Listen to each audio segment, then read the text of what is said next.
Here. Controller's office. Here. You should use your mic if you can. David Jeter for controller, Scott Stringer.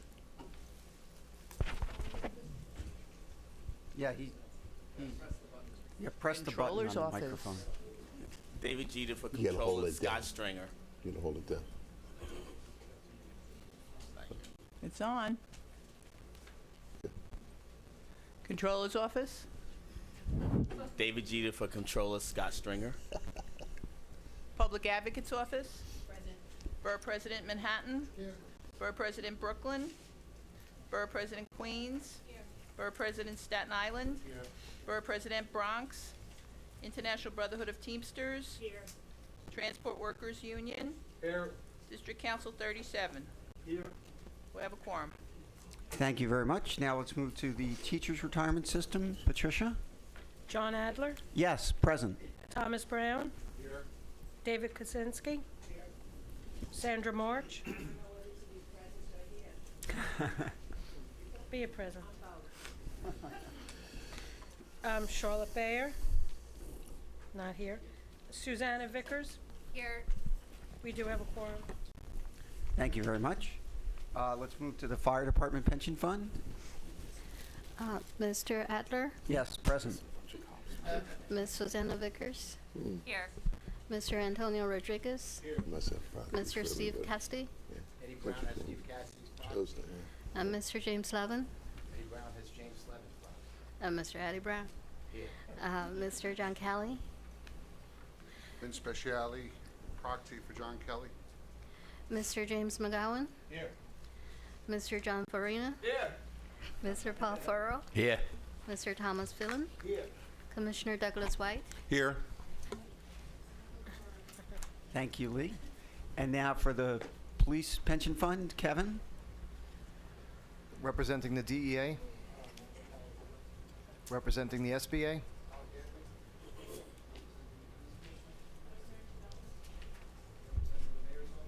John Adler. Representing the Commissioner of Finance. And representing the Comptroller. John Dorsa. Thank you very much. Okay, I think I'm now turning it over to Scott Evans, Chief Investment Officer, to take us away. Thank you very much, Mr. Facilitator. Welcome to the 10th floor here in the municipal building, to the new conference room that we're going to be using for the Common Investment Meeting. A tremendous amount of work has gone into making this room possible. We hope that you enjoy it. We have screens all over the place that should facilitate kind of easily following the presentations. I just can't let the moment pass without thanking a few people who've worked tirelessly to make this happen, to make this forum possible, and to make this this meeting possible today. Rebecca Yates, that works for Susanna Vickers, and Kim Boston. This is John Dorsa, who are Susanna's staff. Worked tirelessly to make this whole thing work, as well as Susan Morrison-Goldfein, Jennifer Konovitz, and Steve Giannotti, who's the technology whiz who's making this all happen. So we hope you enjoy the room and the meeting. We'll take your feedback. We're constantly going to try to make it better and more useful for you. Please let us know after the meeting how we can improve. The breakout sessions will be on the 8th floor in our new space in the Bureau of Asset Management, and we hope you like that space, and it's a good accommodation for you as well. I am going to turn over the macro part of the session that I usually cover to our new head of public markets and tradable securities, Mike Haddad. Mike joined us, I think, on the 11th of January after a distinguished career in the investment business, where he has, for most of his career, been a macro strategist. So the macro forces that move the economy has been his gig. He has made an instant difference into our organization, injecting a focus on the markets and the interconnecting the developments that are happening, which has helped the entire investment staff. And I think it's only appropriate that he take you through the macro forces that are out there in the market today. They're quite severe. We really are living in historic times. This has been a very volatile period that we've lived through over these past years. And I turn it over to Mike to talk about the fourth quarter, give us a little glimpse of what the first quarter of 2016 looked like. Mike?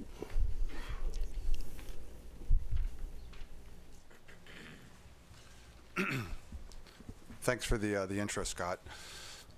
So my mandate is to talk about the market's performance in the fourth quarter, but just by the nature that the fourth quarter is an isolated 3-month segment within a broader landscape of the year and what's taken place post the fourth quarter, I'd like to take a step back and talk about 2015 in its entirety, as well as the issues facing the investing landscape going forward. And 2015 was an extraordinarily unusual year in that most asset classes were down on the year. Not a typical performance in markets. So what I mean by that, almost all equity indices were down, almost all fixed income indices were down. This begs the question, why? I would argue two things changed in 2015 from where we rallied from the global financial crisis. The first was the change in behavior by the Federal Reserve. We know that quantitative easing ended in 2014, but 2015 was the first year in which the Fed bought no securities in the markets. Second part of the change in the Fed was the actual tightening they executed in the fourth quarter of 15. So the market's prepared for the entire year for that tightening. And make no doubt about it, it's a major impact on markets. Second factor in 15 that changed was China. I'm going to spend a lot of my time on China. I'm going to spend a lot of my time on credit, because these to me are the issues facing the markets. So more on China later. So going forward, how do I see the landscape, and what are the challenges to each of us in this room? Three things.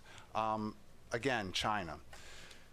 Let's take a second to talk about China, because it's important. So we know there's a slowdown, but I think what's less well understood is the change in composition of GDP in China.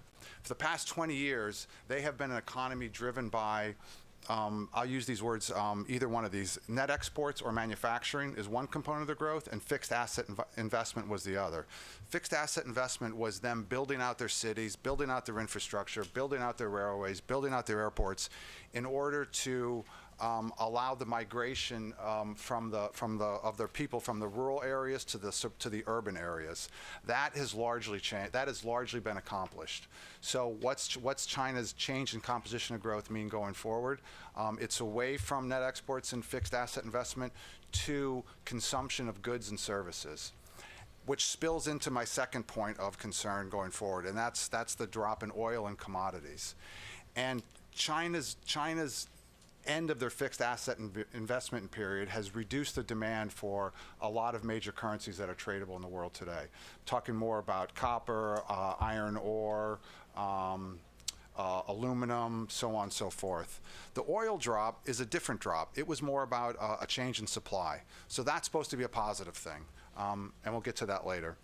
And the third part of the concerns for markets going forward is, as I'd mentioned, the Fed and the change in monetary policy here. So with that in mind, the key issue for markets is global growth. The key issue, in one sentence to me, is global growth sufficiently strong in the face of an high debt burden. And by that I mean debt to GDP in the G7 countries now is higher now than it was at any point pre and post financial crisis. Is it strong enough for the economies to emerge and avoid a debt cycle or a debt deflationary spiral? Which then leads to the challenge to all of us in this room. And that is, how do we achieve our 7% return with appropriate level of risk? So with that cheery start, let me go to the good news. So to me, the fourth quarter was a period of stability. And stability across three major items: oil, China, and the Federal Reserve. So to think about stability, it's a relative measurement. So what happened in the third quarter has a lot to do with what happened in the fourth quarter. So let me just go right into market returns for the fourth quarter.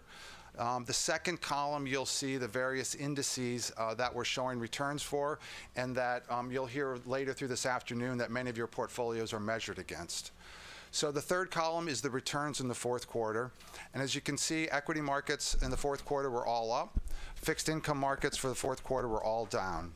And I would call your attention to the change in those from the third quarter. And this is kind of, it's a relative period of stability, coming off a period of high instability. One other point on this slide I'd like to call your attention to is the last row, and that is the high yield returns. Negative in the third quarter, negative in the fourth quarter. And to me, I'm going to get more into credit later, but that's the one of the concerns that markets face going forward. So this is the next few graphs are one-year slides of various markets that I wanted to share with you, and I tried to highlight in that whatever shade that color is the fourth quarter. And I would urge you not to look beyond the fourth quarter because we'll get to that in a second. So stability. I look at that chart and say oil was down. How is that a period of stability? In comparison, the third quarter was down something like, catch up to this, was down 19% in the fourth quarter versus 23 in the third quarter. But look at the change in the line in the third quarter. It was straight down for 2 months before it rallied, where the fourth quarter was more a period of two-way trade in the oil market and less severe of a down trade. One other tidbit I'll mention is this is the front contract. So this is the current contract for oil. Markets look at both the front contract and the deferred contract, so the fifth year. The fifth year was only down 7% in the fourth quarter versus a Q3 return of minus 13%. So that's an important distinction as well. Again, stability. Following the surprise devaluation in August, the dollar, I'll say dollar CNY, I may say renminbi, I may say RMB, so they're all interchangeable terms for the Chinese currency. The dollar China was relatively stable in the fourth quarter. It did depreciate, that is the dollar appreciated, China depreciated by 2% in the fourth quarter, but that was more in line with other currency pairs versus the dollar. It was not a one-off devaluation like was executed in the third quarter. And let me pause here for a second too, because this exchange rate gets into the nexus of the problem and the issues with China. So there's a term in I don't know if it's markets or academia, but it's called the impossible trinity. And this is what China is. This is what China's facing, and it's defined as it's impossible to have a stable foreign exchange market, no capital controls, and an independent monetary policy. And in essence, this is what China is trying to do.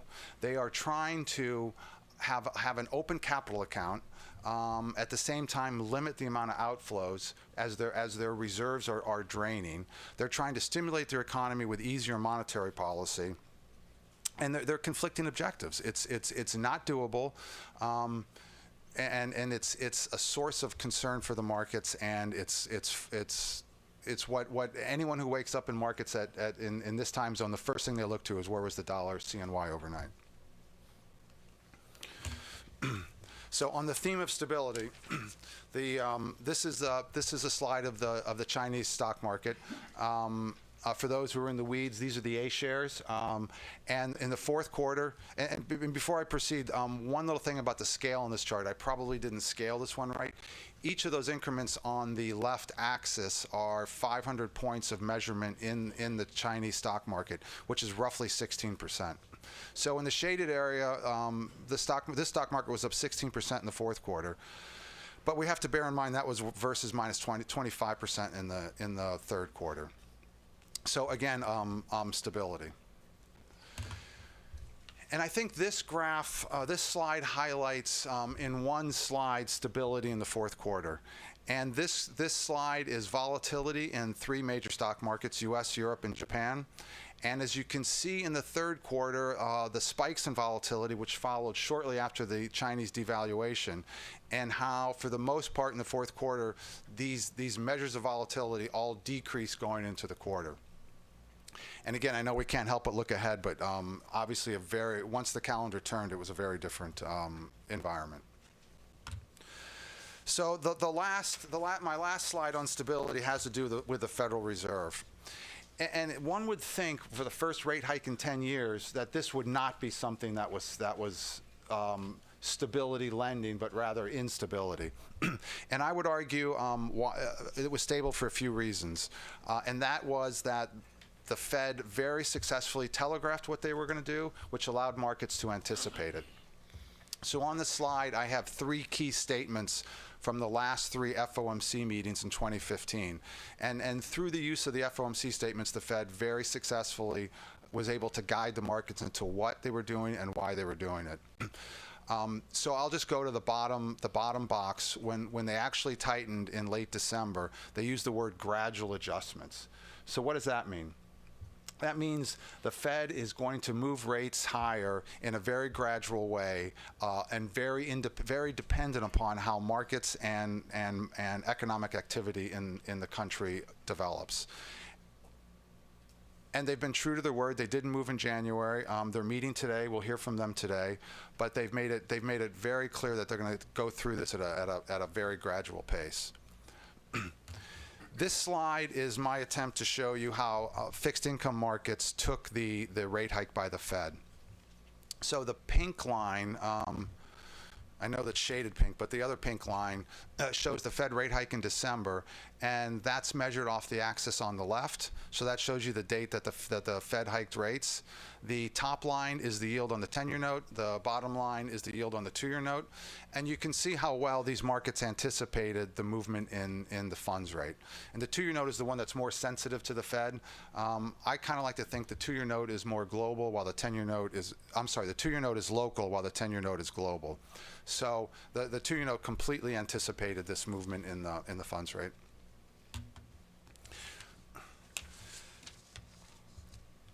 So given the positive environment for risk in the fourth quarter and the period of stability, one would think this would be very positive for the credit markets. And I know as many in the room have started the process of asset allocation, we've all been schooled that the correlation between credit and equities is very high. That correlation didn't hold in the fourth quarter. One would have thought with the returns in equity markets that returns in credit would be positive, and they were not. Investment grade was broadly stable through the quarter, while high yield was actually spreads widened in the quarter. So this is a source of concern, maybe the canary in the coal mine, and to the credit environment in which we toil in markets today. So let me try, and before I delve into this graph, explain what I'm trying to show here. So, collapse in oil, good for, the textbook would tell you, good for economies who consume oil, bad for economies who export oil. Check on the latter. The first, as we all know, has not been the result in at least markets since the collapse of oil in 2014.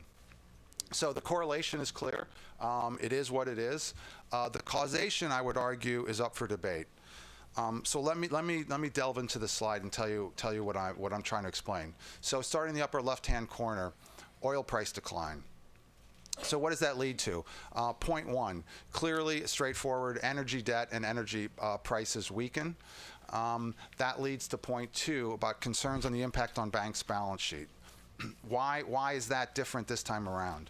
Well, if we go back to think about how the shale revolution has been financed, a lot of it has been in the debt market. Most estimates are around $400 billion over the past few years issued in order to finance the shale drilling. So as that weakens, that impacts concerns about the bank's balance sheet.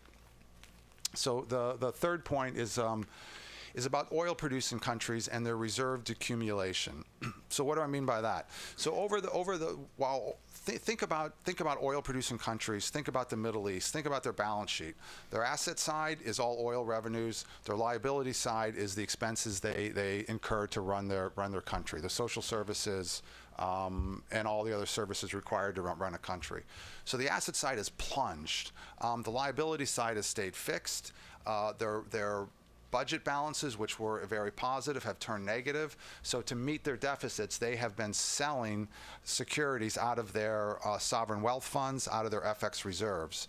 And they sold into an illiquid time most part of the fourth quarter, part of the first quarter, and that's kind of led to point 4 about a drop in equity markets, which in a reflexivity way raises concerns about U.S. and global growth. And point 5, a rational response by high-cost producing oil companies as well as countries is to reduce employment and cut capital spending in the energy sector. And that fed upon itself and led to deflationary and growth concerns in the U.S. and the globe, which then fed further into widening investment grade and high yield spreads. Point 6, central banks respond to this lower inflation, which is largely oil driven, and weaker financial markets with additional quantitative easing and negative interest rates. And the negative interest rate thing is just, maybe it's because of my years in the market, it's just a hard one to get one's arms around. You lend money and you pay someone to take your money. It's just a concept that I think is foreign to most of us. And let me spend a second on what the ECB did last Thursday. They did 4 different things in their easing policy, and the 4th one is the one I want to talk about, where they are issuing 3 long-term financing operations to their banking system, to the banks within their member countries, to expand their loan books. They did this at a top rate of 0. And if these loan books grow by over 2.5%, the central bank is going to pay the banks 40 basis points to take money. So I kind of, to use a simple analogy, it's like I lend Scott $100 to invest in a lemonade stand, and I pay Scott to take my money. And and he took it. He's a good fiduciary of your money. And that leads to my point 7, monetary policy divergence. And what is this and why does it matter? It's the divergence between what's happening in policy in the U.S. and what's happening to other countries. And specifically, I'm talking about Europe and Japan. But it leads to the divergence with emerging markets as well. There are estimates that about $4 trillion of debt has been issued post the financial crisis by emerging market corporate borrowers. This has been largely done to finance oil projects, commodity projects, or global trade projects. So we think about these loans.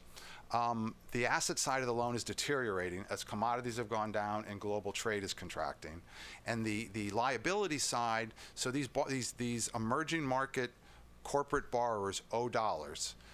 Their revenues are in their local currencies. So as their currency depreciates, the size of their liability is going up. So again, this is pressure within the credit markets.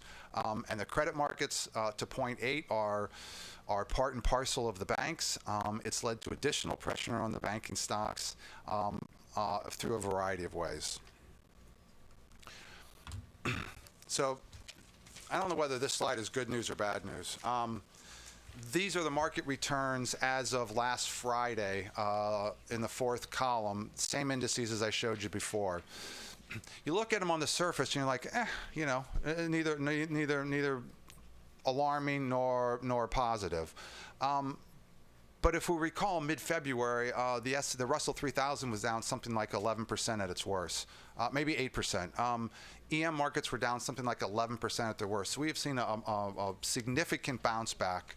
And a lot of the credit spreads have done better, but from very, very wide levels. So let me pause there, finish there, and if there's any questions or comments, I'm happy to take them now. Antonio. Just kind of your thoughts, kind of going further on the emerging markets, in general.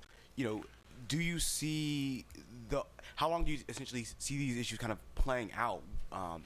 Structurally, I think at almost all of our funds, we actually have larger emerging market exposure versus our kind of developed international. And so, can you just talk about from with kind of having a strong dollar, and the issues that the emerging markets are kind of going through? Do you see this playing out over a substantially long period of time? So I'll do the caveat that a lot of the Federal Reserve speakers, the opinions expressed here are the opinions of myself and not reflective of my colleagues, not necessarily reflective of my colleagues. Emerging markets are inexpensive by all metrics. That's the good news. The bad news is the fundamental story is terrible. There's China and China's impact on EM, and a lot of that flows through the commodity markets. And we all know what the charts look like. They're straight down.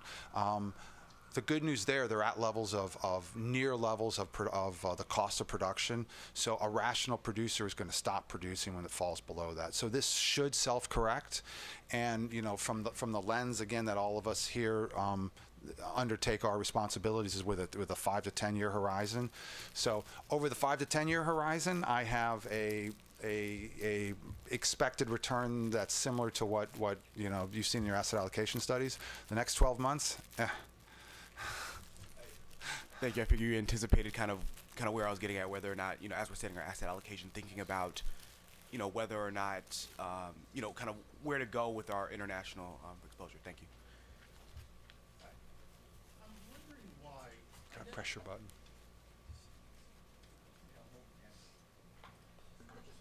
Just hit one. I'm wondering why I never hear or read in any of the analyses the beneficial effects of lower petroleum prices for U.S.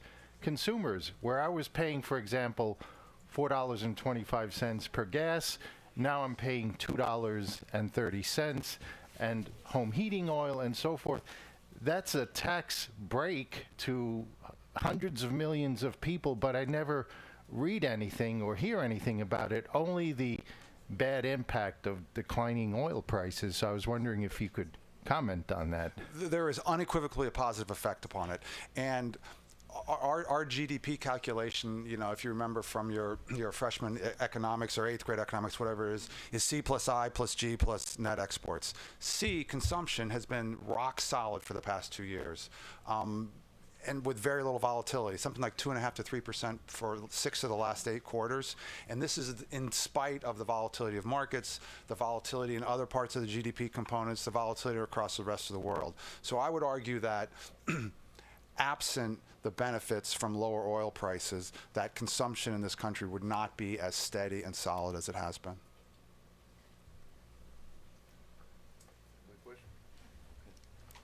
Thanks very much, Mike. A word about my lemonade stand. Mike did offer the negative interest rate deal with the lemonade stand, but apparently he'd read the conflict of interest rules here in New York City and knew that I couldn't accept any gifts, and so we didn't execute the trade. We're going through unprecedented times right now. Negative interest rates. He was talking about negative interest rates, not on short-term loans, but on 10-year loans for one of the reserve currency countries in the world, the Japanese market. Nobody's ever seen or contemplated this type of environment. It is new. And you can't imagine how comforting it is to me to have a guy of Mike's talents in the Bureau of Asset Management thinking through the dynamics and the implications, particularly as we work with all of you in the most important exercise that any of us do as fiduciaries for the system, which is to look at our asset allocation policies. So it's an extraordinarily important time, and Mike took you through the ups and downs of it. We were going through the eye of the storm in the fourth quarter. It was pretty quiet. The markets were up, and equities, bonds were down a little bit. But the rock and roll didn't start until we turned the calendar. So I'm going to take you through the fourth quarter, and it's going to be dull, I'll warn you. There's not much going on in the slides I'm going to show you. That's a good thing. It means we're right on track. The first thing we'll look at is the overall performance of the systems. And I rank them here in the order of the volatility of the portfolios. We all knew, and we talked about last quarter, that BRRRR, which in a down market last quarter was down more than anybody else. In an up quarter, this quarter, the fourth quarter of 2015, was up more than anyone else. It's more volatile, so it's going to chatter around more, and that's the design of the system. If you look at the longer-term numbers, they're similar to the other systems. But in the fourth quarter, in the second column, on the bottom, you have the median fund in the Tux universe. This is all large institutional funds and how we did against them. They were up 2.3%. We were up 2.1 to 2.5, and then BRRS was up 3.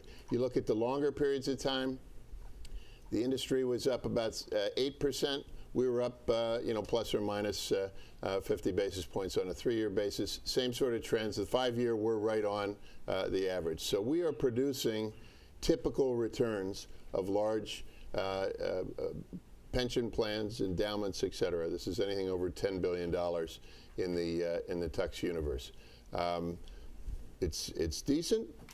We endeavor to be above average, and will continue to endeavor to be above average. We are one of the largest pools of capital in the United States. It makes it more difficult for us. But this is performance as you'd expect it. 2.3% on average during the quarter. Decent results. Now we're going to talk about how do we do relative to our benchmarks. How did we do in each corner of the portfolio? I forgot. No, we're going to talk about asset allocation first. This is the asset allocation slide that I introduced at the last quarter. If you remember the way we link you to your books, up here you'll see the pages in your books that you can refer to. The color scheme is the same throughout. Teachers is yellow, NYCERS is orange, police is blue, fire is red, and BRRS is green. And up here you'll see the pages. Teachers and fire, it's on page 10, police is on page 11, BRRS page 5, NYCERS page 9 of your individual books. That's the last time I'll refer to this, or the team will refer to this, but that same scheme is used throughout the presentations today in case you want to look at the detailed numbers in your books. You don't have to. We show you the comparisons up there. The size of the bubble is the size of the allocation to each asset class. For instance, domestic equity on the left is the largest. It's some 30%, ranges from 34% to 38%, I'm sorry, from 30% to 38% depending on the system. 0 means we're exactly on target, that we're exactly where we are targeted to be from the asset allocation that you all put in place 4 or 5 years ago. Our job is to deliver results that asset allocation would get us, and to keep the portfolio close to the design exposure to each of the asset classes. We're working every day, every week, every month to keep that close to 0. It's a different philosophy than my predecessor used, where there were tactical differences that were used. And when I came in, if you remember, the exposure to equities was way up at the top of the band. This is the allowed band. We have the widest band in equities. These are the allowed bands for each of the other asset classes. In equities, and I've been saying this to you every time I'm in front of you, we're rebalancers. We buy things that have gone down, we sell things that have gone up, and we stay true to the long-term asset allocation. And that's the strategy we've used.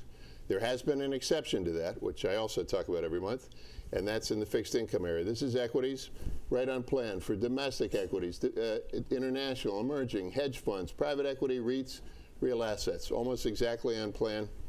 Some small differences which we rebalance on a regular basis.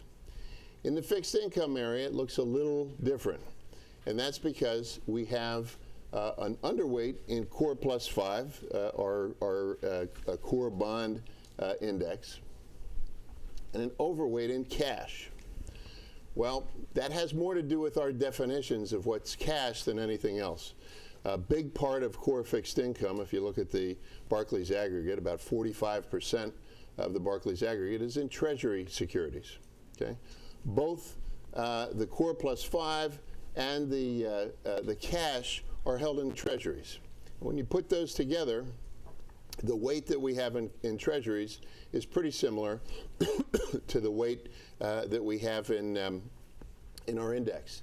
The difference is we hold more short-term treasuries, and the reason for that is that we felt that interest rates had bottomed, and were on their way up. And when interest rates go up, bonds go down, and we didn't want to have the above average interest rate sensitivity to the environment. We are rethinking that now. I'll tell you that we're rethinking from the ground up every asset class, but particularly this asset class as we go through the asset allocation discussion.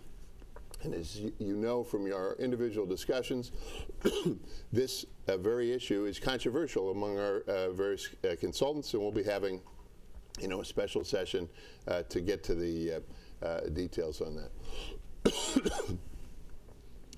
Let's talk about the return on the portfolio. First, we'll start with the benchmark. And this is basically what we've been assigned to mimic or exceed in the portfolio. And during the quarter, this is 200 basis points or 2%.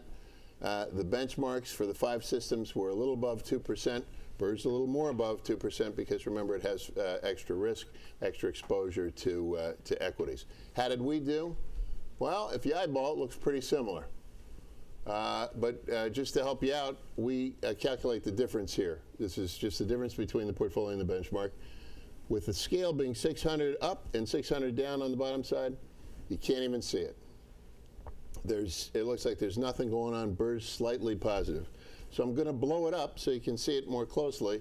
Rather than 600 plus or minus, I'm going to go 200 plus or minus. It'll blow it up and you can see what was going on. So that's what I do here. You still can't see much. This is plus or minus 50 basis points. This is the total excess return by system relative to the benchmark. This quarter was a yawner. Not much going on. Despite that, it's my assignment to take you through the details of not much going on. We'll start with asset allocation, where we were more or less on plan. Slightly under for some slightly over for others. Teachers was spot on. You can't even see it. Manager value added. This is how did the managers do versus their assigned benchmarks, scaled to the total portfolio. And scaled to the total portfolio, it was slightly positive during the quarter. But I'll make the same remarks. It's so small that it's really just trace elements of positive value added on average. It's net of fees. We only talk net of fees now. Everything, both public and private, the numbers you look at are net of fees. In the executive session, you can see what the gross was, but we talked net of fees. Okay, so I'm now going to look at what we did in the fourth quarter and compare it to the total year 2015 and the total year 2014. And you can see the fourth quarter was slightly positive, but over the course of the year, we've been a little negative this year in some systems. Some systems, police and teachers, are sort of flat, and a little less than flat for NYSERS, fire, and BRRS over the course of the year. And that's a slightly better performance than we had last year. Okay, nothing to write home about. Slightly negative, but more or less on par. Now let's go through each of the asset classes, scaled to the asset classes themselves. So it's 100% of the portfolio benchmark. So the numbers are going to be bigger. We've got 600 and 600, but this is to the equity portfolio. And in domestic equities, it was a little bit of a tough quarter. And this goes to some specific managers.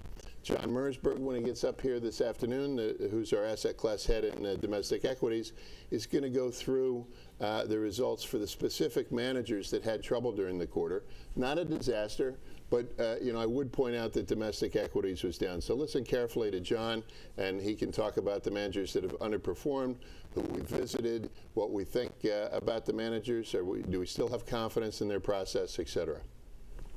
A little better results than we had last year at NYSERS, a little worse for the other systems, but generally better than the results we had in 2014, calendar 2014.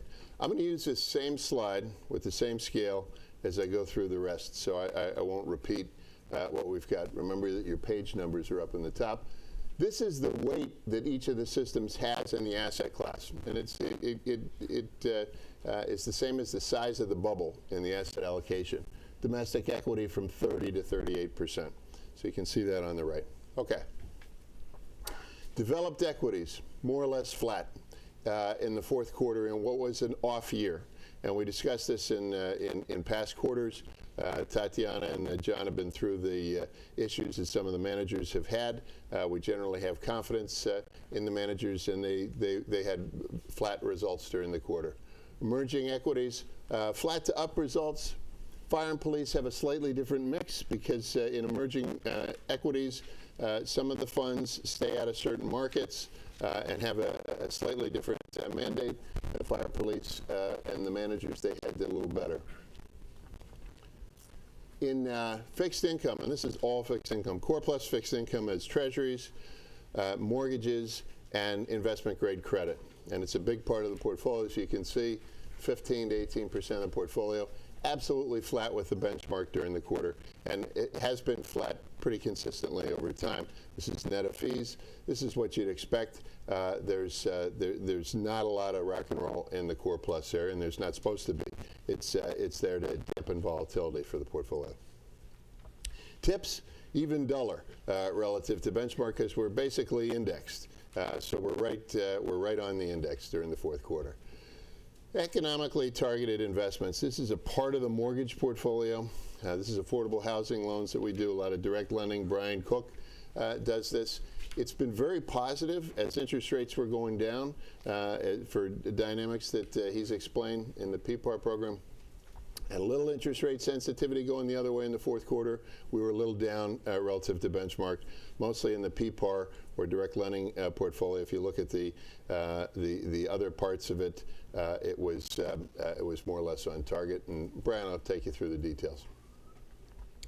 Bank loans were positive. They've been positive. Bank loans have adjustable rates. And so as interest rates change, the rates will change here as well. They tend to have better terms than the public bonds. It's an interesting asset class. It takes specialty managers. We've got some good ones who've been adding value for us. Fixed income high yield. This has been a nasty period for high yield. It has been ugly, ugly, ugly. And it got worse in the first quarter. What this shows you is it's about as ugly for us as it has been for the benchmark. BRRS, which is a little less concentrated than the others, was down a little bit worse than the benchmark. The others were relatively flat. But remember, we're looking at relative performance here. It doesn't say anything about the absolute. The absolute movements were ugly in the fourth quarter. They were really in the first quarter. But we're measuring the manager now on how well they're doing versus their assignment. Convertible bonds, we've got some strong convertible bonds managers. They're not always the same as the market. As you can see in some of the results in 2014, generally positive results in 2015 and the fourth quarter of 2015. Not all systems participate in convertible bonds. BRRS does not have a portfolio. Hedge funds. Were down relative to benchmark during the quarter. Neil will take you through the details of it. Part of it was a mix issue in terms of the exposures that we have relative to others. It was an up market. As you know, we try to have low exposure to the market, and so our exposure to long-short hedge funds is less than the hedge fund index that we compare ourselves to. There were other manager-specific factors, particularly in the event-driven space that Neil will take you through that contribute to this. Bottom line, we have confidence in the managers that we continue to hold, but this was an off quarter for hedge funds, and it took us down for the year 200 basis points versus the benchmark. Remember, the benchmark for hedge funds, you expect equity-like returns over the very long term. The volatility is less than it is for equities, and the patterns are different. So you wouldn't expect equities to be going up when the market. In that long-short area, they tend to, which is one of the reasons that we have a low exposure to that part of the market. Okay, I'm going to switch gears here. I've been talking to you about time-weighted returns. And that's the convention in our industry. That is the convention that we use to talk about the total portfolio. And it's right, because in most mandates, we decide when to give the manager money. So we can't manage if you have a period of time where the manager goes straight up, and then at the last part of the period they go straight down, they end up about the same as the index. It matters a lot when you invested during that period of time. If you held during the whole period, you'd end up the same. If you invested at the top of the market, you had really bad results. But that's not the manager's fault. He didn't decide to put the money in at the top. We did. And so the convention in our industry is to use time-weighted returns, which don't take account of when you put the money in. They sort of neutralize that out. If you look at dollar-weighted returns, when did you put the money in? What was the dollar-weighted result, otherwise known as IRR? And that's how we measure things in the private markets. You only do that when it's the manager's decision when to call down money. In all the asset classes I'm about to talk about, the manager has discretion. We give them a commitment. They decide when to pull down the money. And the only way we can decide whether the IRR that they produce is good or not is to look at what would have happened if we called down money and gave back money at the exact same moments, and rather than investing it with the manager, we invested it with the public market equivalent, or how we could have invested with similar risk in the markets. So as you know, in private equities, our public market equivalent, our benchmark, is the Russell 3000. So we do what's called a PME analysis, where we look at the spread. What IRR did we get versus what IRR would we have gotten if we left money in the market? And because this number is so volatile quarter to quarter, it was, by the way, volatile up big time this past quarter, we don't show the quarter-to-quarter movements. We show inception to date. So what you have here is the PMA spread, or the extra value added by our managers versus just leaving the money in the public markets over the entire program length. Teachers started in '99, as did the other systems except for BRRRR, which started in 2006. So for BRRRR, the green bar, the date starts in 2006. Everybody else started in 1999. These results are finally getting positive, right? For a while, when I first started, they were negative, because we had some bad sledding years ago. I have to say that my predecessor, Larry Schloss, did a magnificent job of tightening up the processes here at the Bureau of Asset Management and how we underwrite private equities. And these are very long-term assets, and we're beginning to get a payoff. We're continuing those practices under Alex Donier's leadership, and I'm feeling good. We are not yet to our target. Our target is 300 basis points, 3% above what we would have gotten for investing in the market. But we are, in 3 of our systems, well above zero. And the others are peaking up slightly above zero. So things are looking up. Fourth quarter was very good to us. And then the fourth quarter here is the third quarter. There's a period of lag. The markets were down. And so just private equity moves less than the markets. And so there's going to be a sort of anti-correlation over short periods of time. This is why we look long term. I'm going to show you the same slide now for the other asset classes. I'm going to skip that one because I'm running out of time. It's just another PE slide. Infrastructure. We just started this in 2013. We are burning up the track in infrastructure. 1,500 basis points above the benchmark. The benchmark here is half equities, half fixed income. And you can't draw any conclusions for this short of time period, even if you're doing well. But I sure as heck like saying you can't draw a conclusion when we're doing well than when we're doing poorly. And Petya Nikolova has done a magnificent job, and our 3 managers have, I guess it's 4 managers now, but 3 are mostly in the track record, doing a good, solid job. We're very pleased with this. Private real estate, been around longer, since 2002. We struggled in private real estate early on. We had in opportunistic real estate, as you'll all remember, some tough times during the global financial crisis, which is in these numbers, because we started in 2002. BRRRR gets a pass because they didn't start till 2010. And since we invest in very similar real estate partnerships, you kind of look at a peek at how have we been doing in recent times. 2010 is again when Larry Schloss began here. Since that period of time, our results have been pretty good, as shown by the BRRRR number, 550 basis points above that half and half benchmark. And most of the negative numbers in real estate are from earlier periods of time. Opportunistic fixed income. This is a tricky one. We have a benchmark of plus 10%. Definitely need to revisit. And you can't invest in plus 10%. If we could, if we 10% fixed, I would recommend that we invest the entire portfolio with no risk, entire portfolio there, and we should all go to the beach because it's not possible. So the public market equivalent is the high yield index, and relative to the high yield index, we're doing all right, 100 basis points plus. We should be doing even better than that given the risks that we're taking in OFI, but it's positive, and we'll take it since we started the program in 2007.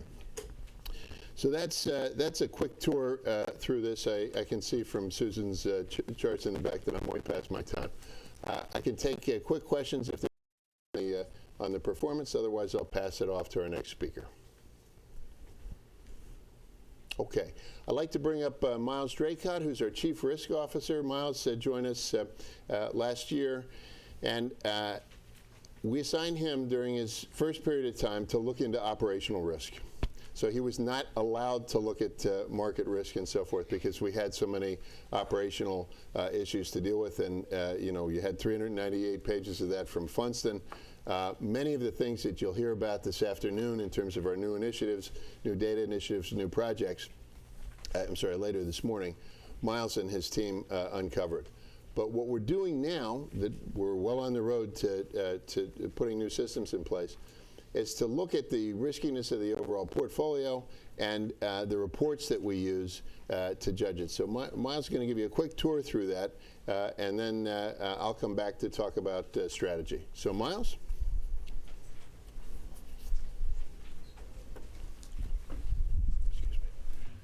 Hello. As Scott mentioned, I joined about a year ago. My background prior to working at BAM was... Oh, do I need to... Can you hear me now? Yes. There, that's better. Okay, so as Scott mentioned, I joined about a year ago. Prior to working at to joining BAM, my background was in fixed income, a variety of. I was responsible for trading, running a number of fixed income trading businesses. Immediately prior to joining BAM, I spent a year as a consultant working with the Justice Department, looking at subprime mortgage underwriting practices. So when I first got here, as Scott mentioned, the task was to focus on operational risk. And the first thing that I did was, in conjunction with a colleague in the risk group, Dan Haas, we took a look at BAM's use of its general ledger, specifically some of the reconciliations that were performed between the general ledger and the custodian's books and records. And after talking with Scott and Michelle Mark Levine in the Bureau of Accountancy, we recommended that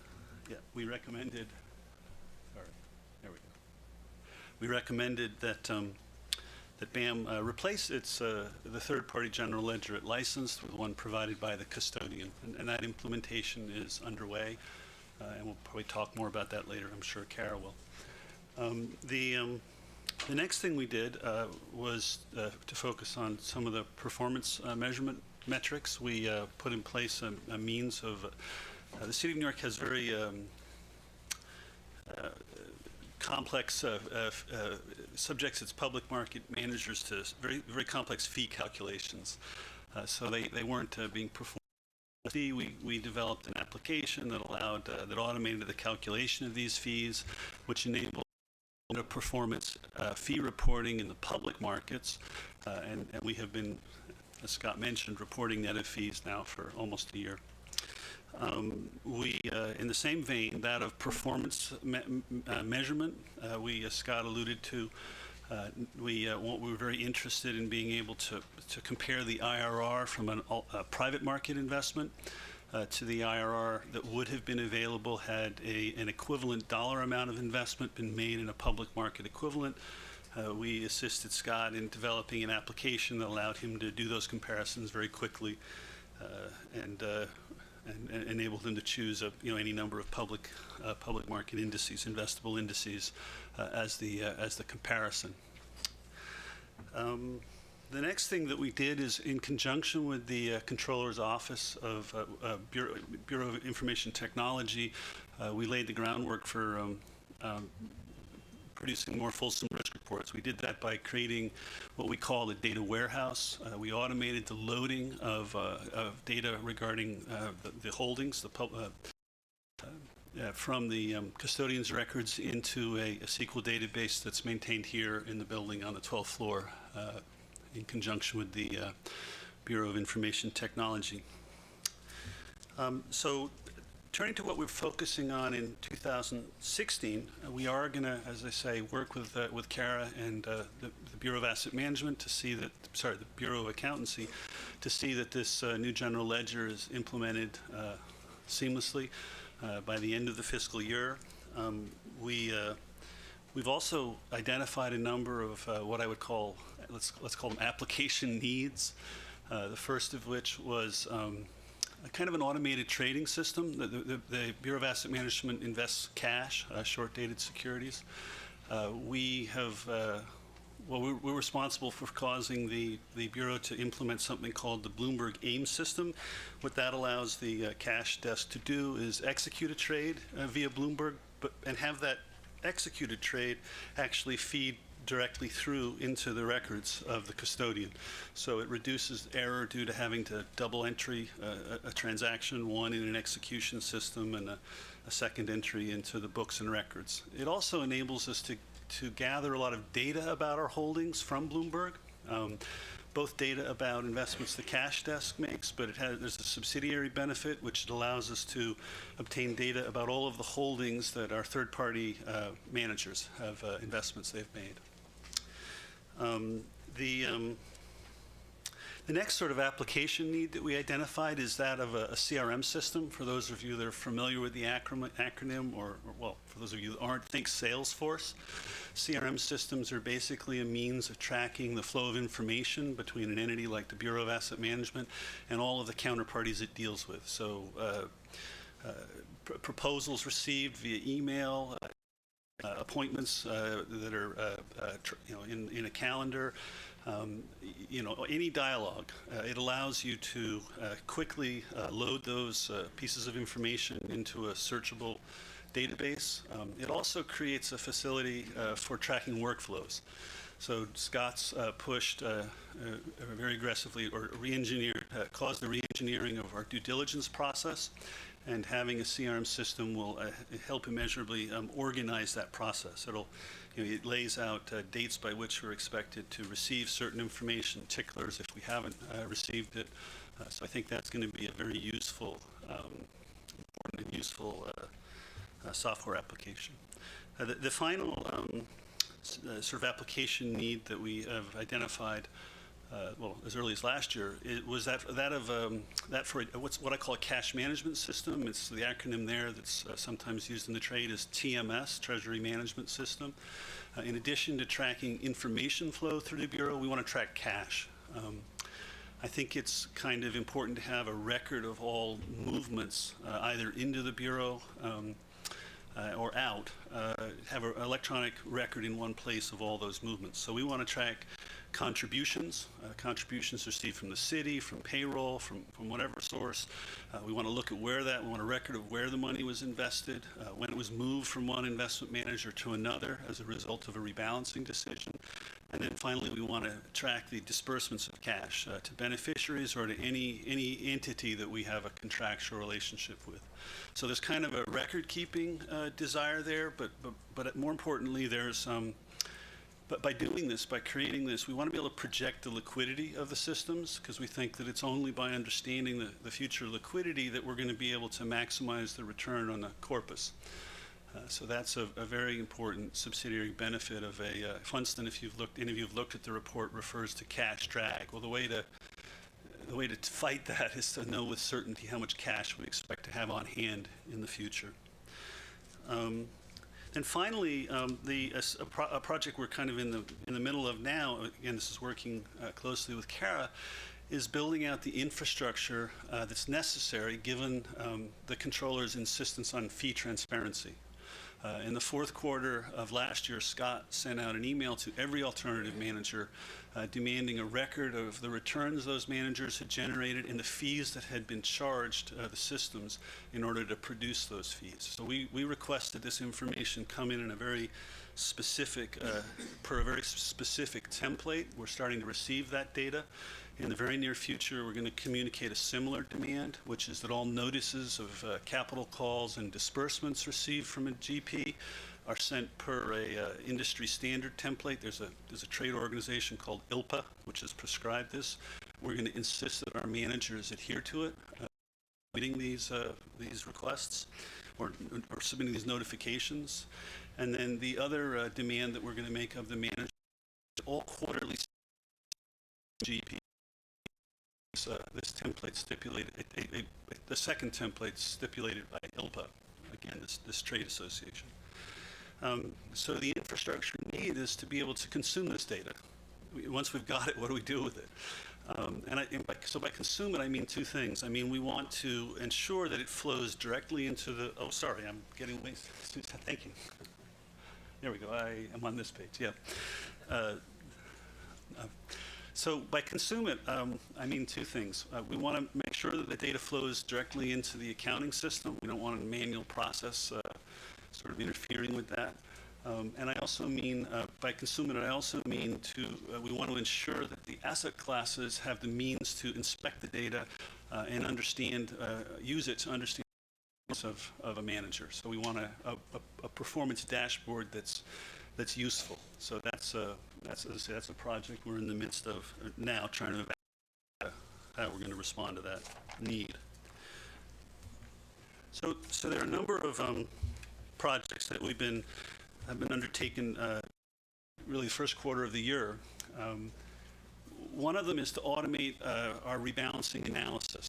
Previously, rebalancing was a largely manual process. A member of the BAM staff would go to the custodian's website, they'd look up the NAV or the market value of different buckets of securities. They would type these values into a spreadsheet. This was done, if there was a big market movement or something, someone would scratch their head and do this. We want to do that in a slightly more methodical way and to automate our ability to analyze the need. So the securities database mentioned earlier contains our holdings of public market securities at the close of business, and associated with each of those securities holdings is a price. It's an indicative price. It's not audited, but it does come from State Street, and they purchase this reliable sources, IDC in particular. So we can basically on demand now understand our need to rebalance. And we think, as Scott mentioned, since one of the objectives of this, at least of Scott's, during Scott's tenure as CIO, is that we rebalance. When we move off center, we want to look very closely at what trade is necessary to bring us back to the center of the band he referred to. In fact, the application that I'm referring to can generate as an output exactly the graphic that Scott put up on on one of his slides. So as a result of generating this, performing this analysis, we understood, well, we're gathering all these market values at the end of every day. So the other thing that we felt would be useful was to try and connect the various asset class teams with the impact that market movements were having on the portfolios they're responsible for. So we can produce a flash, what I call flash, for that mean indicative and purely for internal consumption, a flash sort of P&L of an asset class, of a manager, an indicative mark on the performance of any asset class or manager for each system.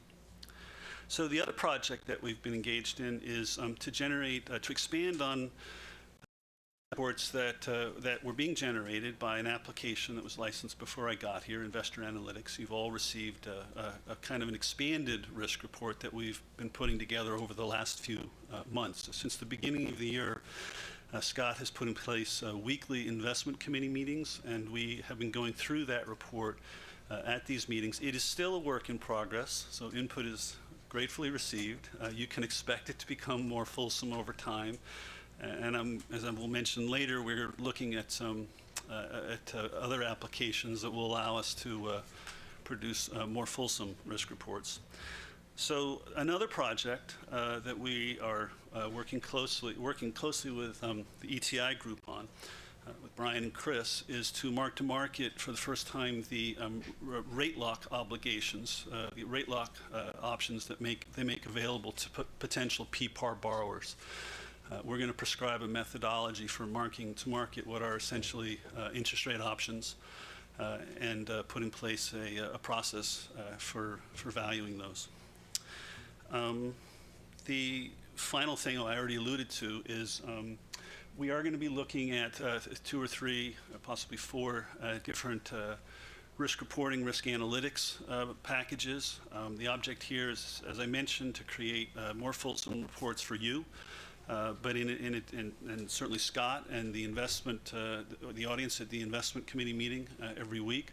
But we also want to make sure that in procuring the analytics needed to produce these reports, we come up with something that's going to have the subsidiary benefit of being useful to the asset class teams. So we want to make sure that whatever we procure is going to enable the asset class teams to understand better where the return produced by a potential or existing manager is coming from. We want to have tools that will allow them to understand what the inclusion of that manager has on the total portfolio, or potential inclusion of that manager will have on the portfolio. So we want it to serve two audiences, if you will.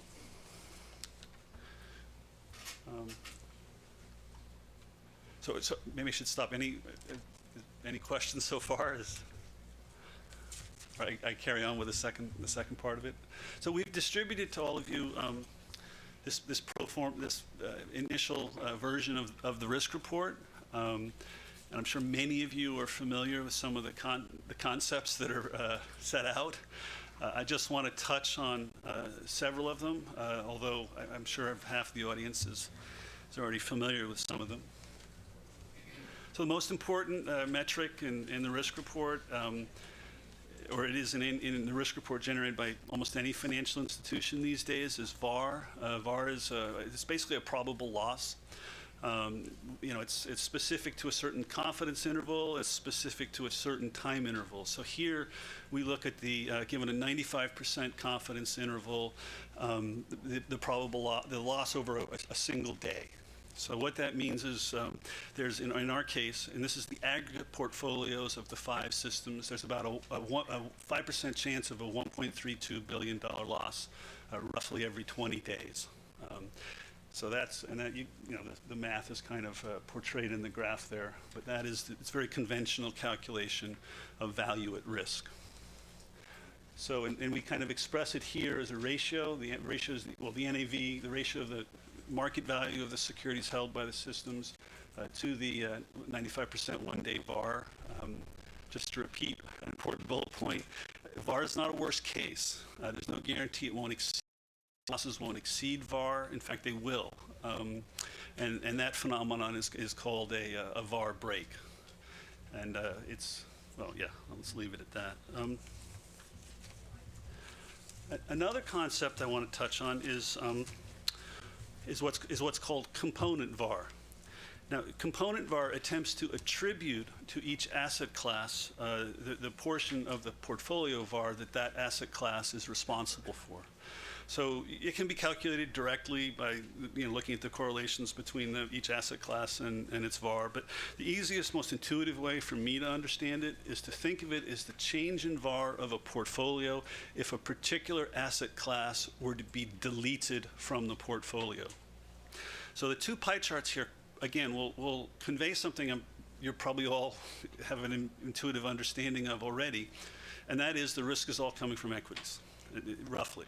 If you look at the chart, you see 52% of the aggregate portfolio of the 5 pension systems is in public equities. It accounts for nearly 80% of the risk. So that's the sort of intuition that, that's the expression. That's what component VAR allows you to understand. An interesting feature of component VAR is it can be negative. And what that means is the inclusion of certain asset classes in the portfolio can have the result of reducing the risk of the portfolio. So this is given historical correlations. Okay, an example of a asset class that has a negative component VAR in the context of a portfolio whose primary risk is equities, and given historical correlations between the performance of relatively risk-free fixed income asset classes and equities, the result of including those asset classes can be to, well, they have what's called negative component VAR, and upon inclusion of those assets in the asset class, in the portfolio, we can actually see a reduction in the portfolio VAR. And treasuries are the best example of that. And this is a subject that we're going to, as Scott mentioned, we're going to touch on further to the asset allocation discussions. That observation is predicated, I want to be careful with this, on the historical relationship between treasuries and equities. They are inversely, they have been, frequently are inversely correlated. That may or may not continue to be the case going forward, and it's an assumption we need to question when we go through the asset allocation exercise. And then the final thing I want to do is touch upon a couple of important ratios that are set out in the risk report. Again, the first one you are probably all familiar with. It's tracking error. Tracking error is it's a measure of how of whether a particular portfolio's return is tracking the benchmark we've assigned to it. So excess return is the difference, the spread between the portfolio and the benchmark assigned to it, and all that tracking error is the volatility of that spread. In the case of the aggregate portfolios of the 5 systems, it's about 3.36%. And here we see it.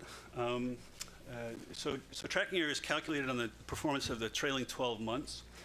And here we have applied the monthly returns of the aggregate portfolios. You see in the yellow bars the benchmark return, and in the gray bars you see the realized returns. So that's the actual return of the aggregate portfolios. And then you see in the red line is the tracking error. And as the difference between the realized return and the benchmark has increased over the course of the period on the chart, and particularly in the last quarter of 2015, the tracking error has climbed, and it ended up at the, sorry. Sure.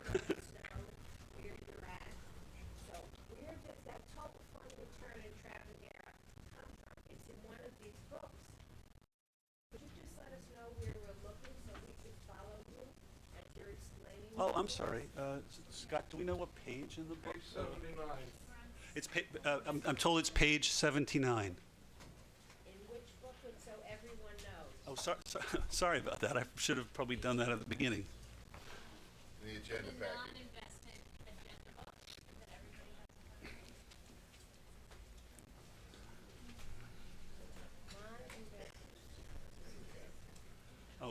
has. Page 84, is that right, sir? Okay. Sorry, I was racing through it. That would be helpful if you would educate us at a pace that we know where you're going. All right, well, apologies. I'm not a practiced public speaker. I'm a practice teacher, that's why I know. Okay. So, again, here we have the climb in tracking error as the spread between the realized return and the benchmark return increased over the period of time, and it ended up at about 3.36% at the end of last year. So the next part of this, and again, many of you have heard these heard these terms and are probably well aware of what they mean. But since we're putting them out in this risk report, I just wanted to touch on them briefly, and we can go into more detail about the risk report. If we don't, time permitting, if Susanna can schedule discussions with any and all of you, if we want to go into more detail. The point here is just to touch on a couple of the concepts. A ratio which is calculated and presented in the risk report is a Sharpe ratio. A Sharpe ratio, I think you've all heard it. It's a measure of risk-adjusted return. In the case of the combined portfolios, it's minus 0.03. We have negative. The other ratio I'm going to refer to in a second is an information ratio. Both these ratios are negative because for the trailing 12 months for the aggregate portfolios, the return was actually negative. The portfolio return in aggregate was about minus 14.61 basis points. So the Sharpe ratio was minus 0.03, and what that is it when you calculate a Sharpe ratio, you set up a correspondence between the volatility of the spread between the portfolio return and the risk-free return, and in our case that correspondence was that we earned 3 basis points less than the risk-free rate for every percentage point of that volatility, for every unit of that volatility. So in our case, we earned 3 basis points less than the risk-free rate, the assumed risk-free rate, the government, short-term U.S. government interest rate. The next ratio is very similar to a Sharpe ratio. It's called an information ratio. It's analogous to a Sharpe ratio, except it's trying to measure a risk-adjusted active return. And the calculation is very similar. You look at the difference between the portfolio return and a benchmark, and you compare that to the standard deviation of that spread. And again, you set up a correspondence. What did we do relative to the benchmark for every unit of volatility? In our case, the answer is that we earned 15 basis points less than the benchmark. That's our information ratio. So we earned we earned 15 basis points less than the benchmark. So for every unit of what we call tracking error, the denominator in this equation is just the tracking error we referred to earlier. So the final, we've inserted in the investor analytics risk report a chart that basically sets out the assumptions behind the last asset allocation exercise that we went through. Not I, but the systems 4 years ago. So what it does is it sets out in the gray bands that you see there are the range of expected returns given the expected return, the consensus expected return expressed by the 5 consultants, and the anticipated volatility of that return. So that the gray bar is the range of expected returns given the consensus and the anticipated volatility. The purple diamond is the expected return, and the green square, if you will, is the realized return, the return actually realized on the aggregate portfolios of the systems. You can see from the chart, it kind of confirms what we all recollect. The heroes of the period were the U.S. equity markets, real assets. The laggards relative to the consultant expectations was emerging markets. So again, I'm going to. That's it. But I just want to stop again for questions. I don't know. Sure. You anticipate providing a risk report to the trustees? I assume that'll be on a monthly basis. Report for the trustees on a monthly basis or quarterly basis, and when can we expect to start receiving those? It is, as I said, a work in progress. I would anticipate there'd be some discussion as to what you would find useful to include in the report against what we can actually provide given the limitations of the system that we've licensed. But yeah, it is our expectation that we will be providing risk reports. So we currently, can you hear me, this is on? We currently are producing these risk reports weekly for our investment committee, and they are still not I would say that the reports are still not stable to the point where we're completely satisfied with them, and we're evaluating other vendors, as Miles mentioned, at different angles that we can look at risk. Once we have something that we feel is pretty stable that we're using on an ongoing basis at the weekly investment committee, I would suggest that we could then talk to the boards to see what regularity you'd like to see it. We're happy to share with you whatever we have. But I think at this point there's still, the report is changing so much as we go back and forth with the vendor to fine-tune it that it's probably not stable enough to be producing for the trustees on an ongoing basis. But we'll certainly, at every SIM going forward, we'll show you, the state of the art, and actually am hoping that by the next SIM in June we'll be stable enough that we can be moving towards regular production for you guys.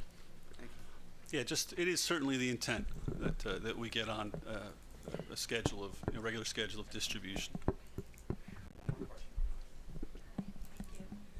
Yeah, question on the value at risk distribution of. The distribution looks like it's skewed to the left. I just wondered if that was typical of portfolio returns that you're seeing. No, that's not. That's a. That distribution is not based on our actual returns. It's just it's illustrative of how you would calculate value at risk. Just looking at one tail. Yeah, we're looking at. Yeah, it's just the tail. Okay, and then so that doesn't reflect realized returns. That particular chart doesn't. Everywhere else where we've mentioned returns, it is the return on the portfolio. That was like copied from the internet, basically. Okay. All right. Just one more. If you have any like things we want to update, should we just email you on things like? I think this is actually good. It has a lot of the things that we were thinking about, but if we had anything in particular, should we just email you all and say, hey, this is something that can this. I would, as always, I would encourage that all trustees, when communicating with BAM, go through Susanna Vickers and/or John Dorsa, and we'll be happy to deal with it. But yeah, no, it's fair to say we encourage dialogue. Okay. All right. Thanks very much, Miles. Well, before you go, just one more question. Are there any other problems with the VAR model that you just presented? I don't know that I don't know that there are problems with it. I don't know that it's necessarily all that interesting a statistic by itself for a long-term investor like a pension fund. I think it's important to look at changes in the VAR.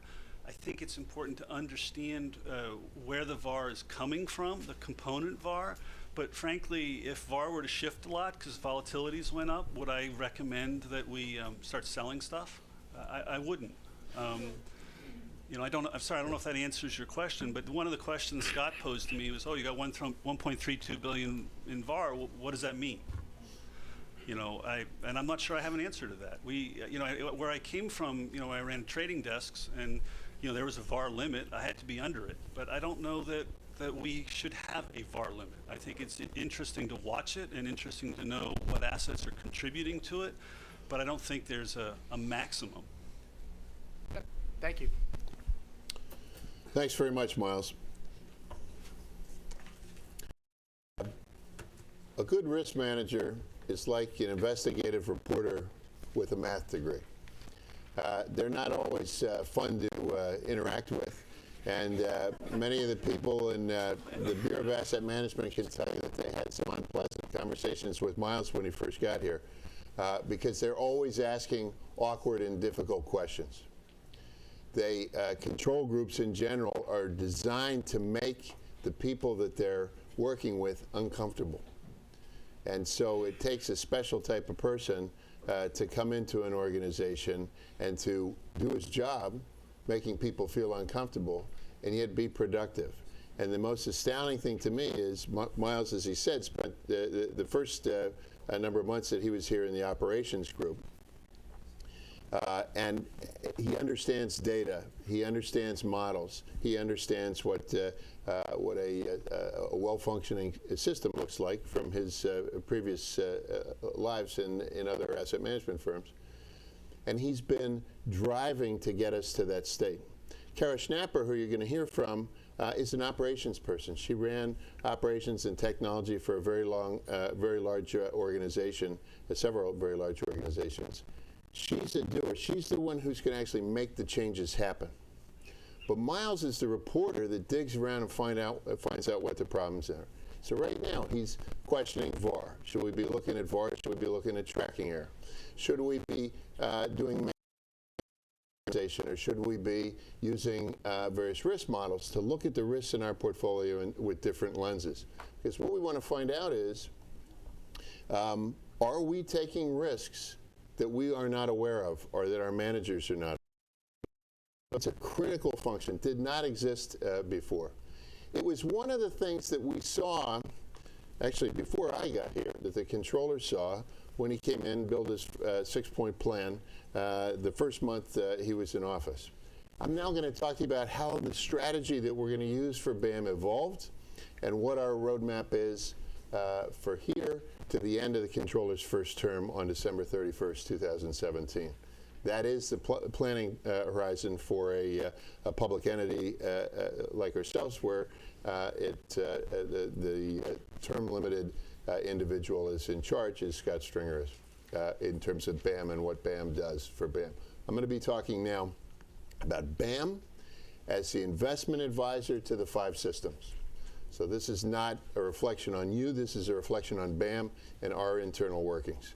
I'm going to be quite critical of us, and that's why I wanted to be clear that you know that I'm talking about us and not about you. You have been quite helpful in helping BAM evolve. So when we first came in, I'm using the royal we here, Scott Stringer, Elena Gilligo, the whole team that was there.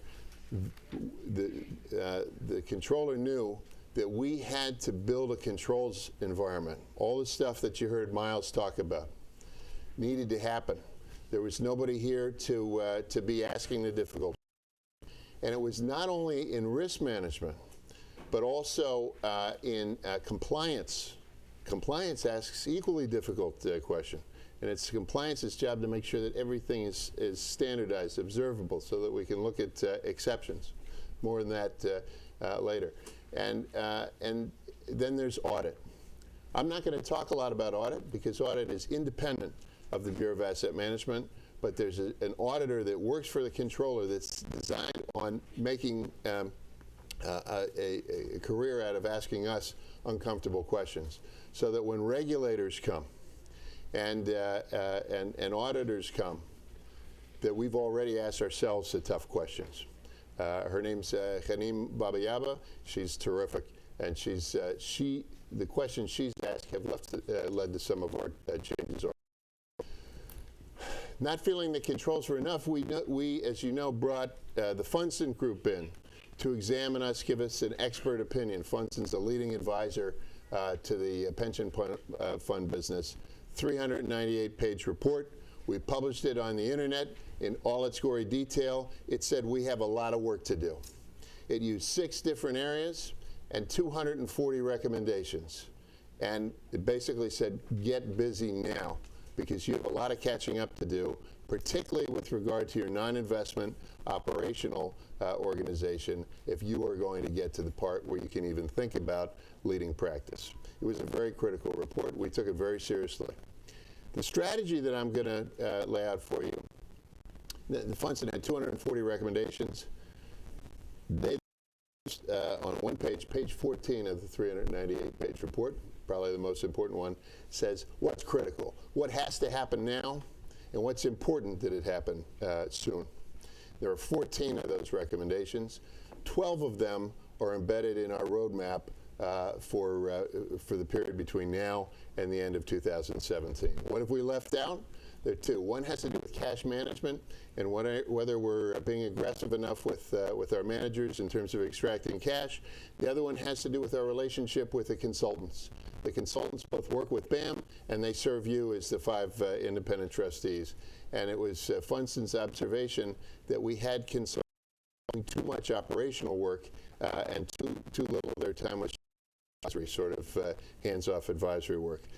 We agree with the recommendation. We have excellent consultants serving the Bureau of Asset Management, but we need to raise our game before we can even think about making that transition. So it doesn't belong in something that we're going to do this week, but we are definitely working towards it and moving towards it in a way that brings new resources in so that we can execute it. Finally, and this was obvious on my first day of the job, and I was told when they were interviewing me, fill gaps in investment leadership. Bureau of Asset Management has a new chief investment officer over the past 25 years, every 1.9 years. Every 1.9 years. Imagine running any organization where the head changes every 1.9 years. It's crazy. And when I came in, I faced what many CIOs face, a pretty empty floor in terms of senior management. Half of the leadership posts were missing.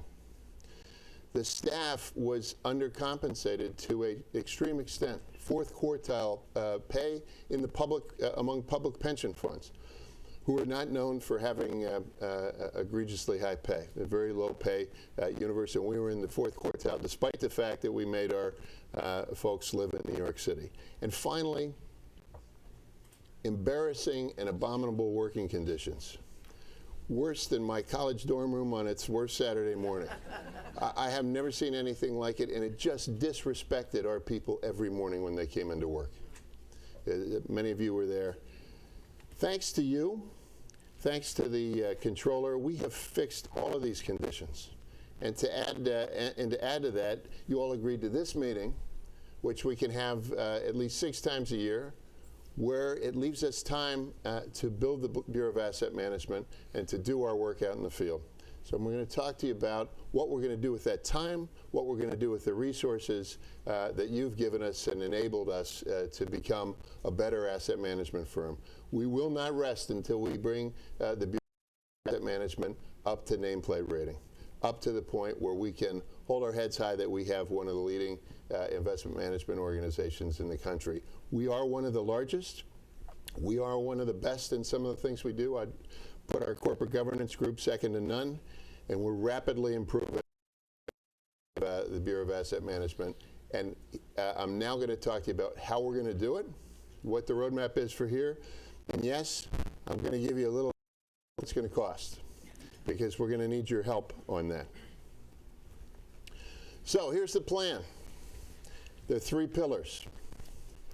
These are the pillars that we have to execute if we are going to become a leading asset management firm. And they're not small things. I can say them quickly. We need a new investment process, soup to nuts.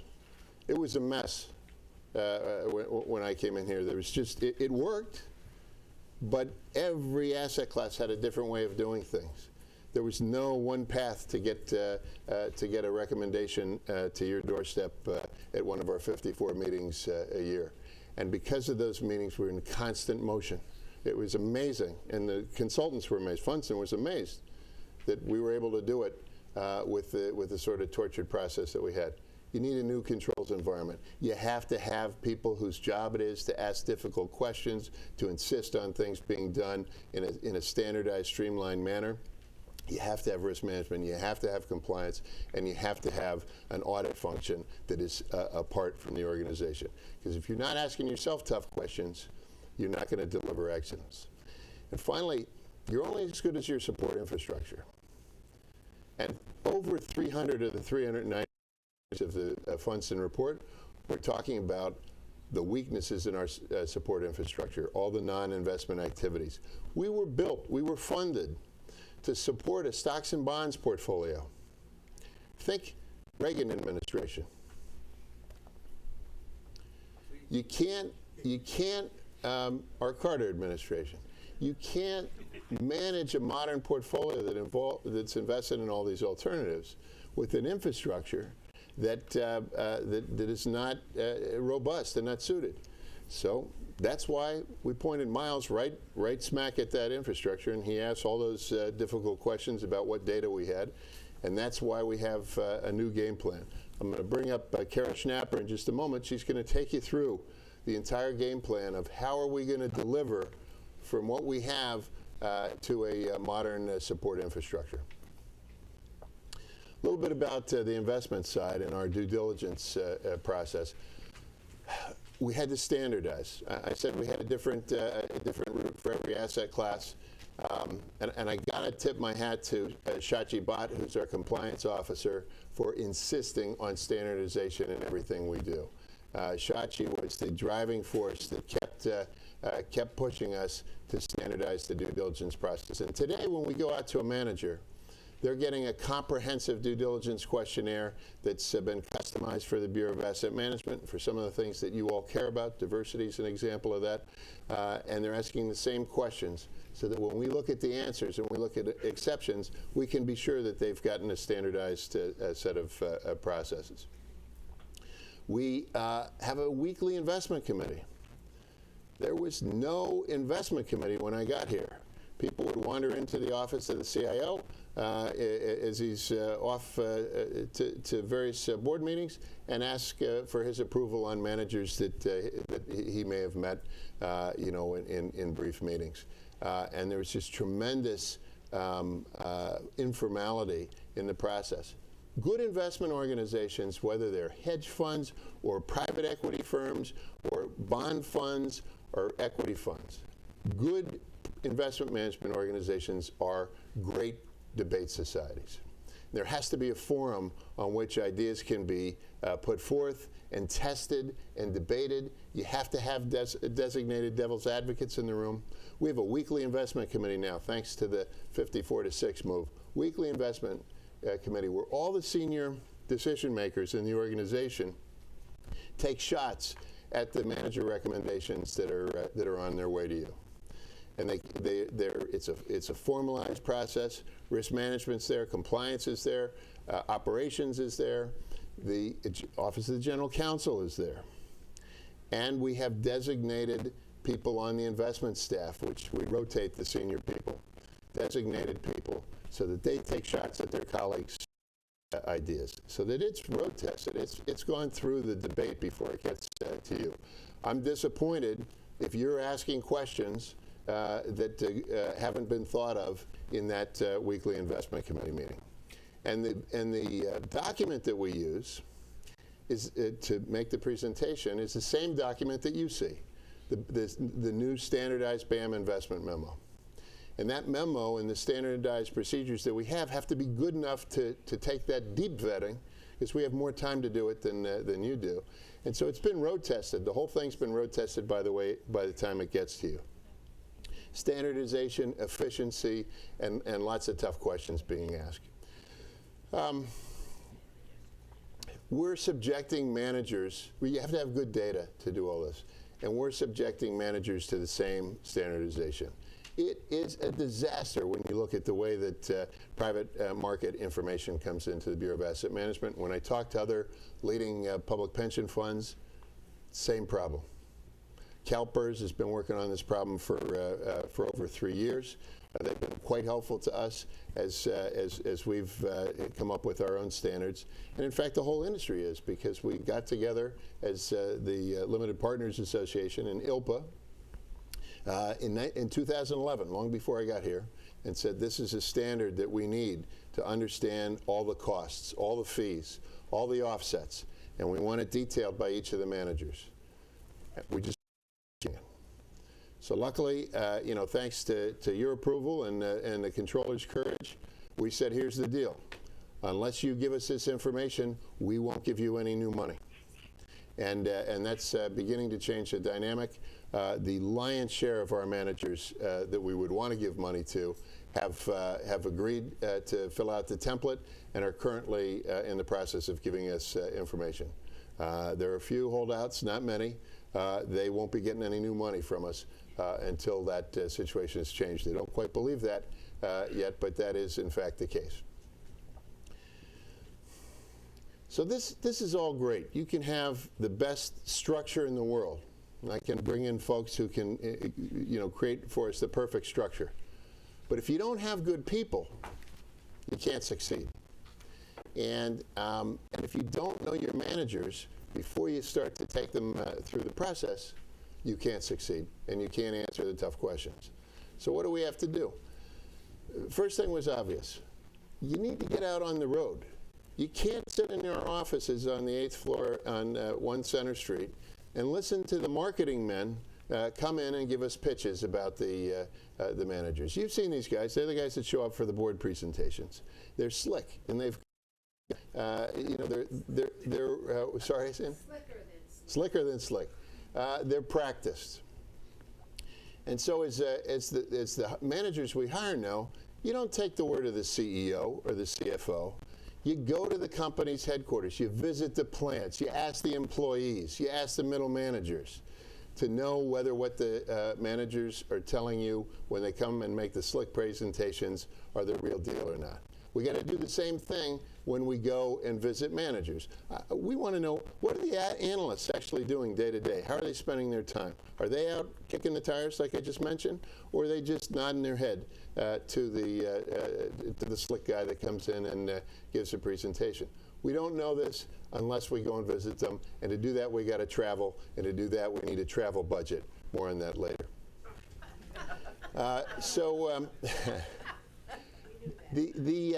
The other thing, and this is important, and it can sound touchy-feely, and it's not touchy-feely. We need to give our employees respect, each and every employee in the Bureau of Asset Management. I want every employee that comes into the Bureau of Asset Management to feel that we are going to make a long-term investment in them. We want them to find the highest and best use of their talents, and we're willing to spend money to make that happen. And so we spend money to train them. And so there's training money in the budget as well for each and every employee, not just the suits that you guys see in the slick presentations that you're hearing. We're not quite as slick as the managers, but I'm talking about the folks that are in starting jobs, the folks that are a year or two out of college, people that went to community college and are thinking of spending a career here working in our operations area. We need ways for them to develop.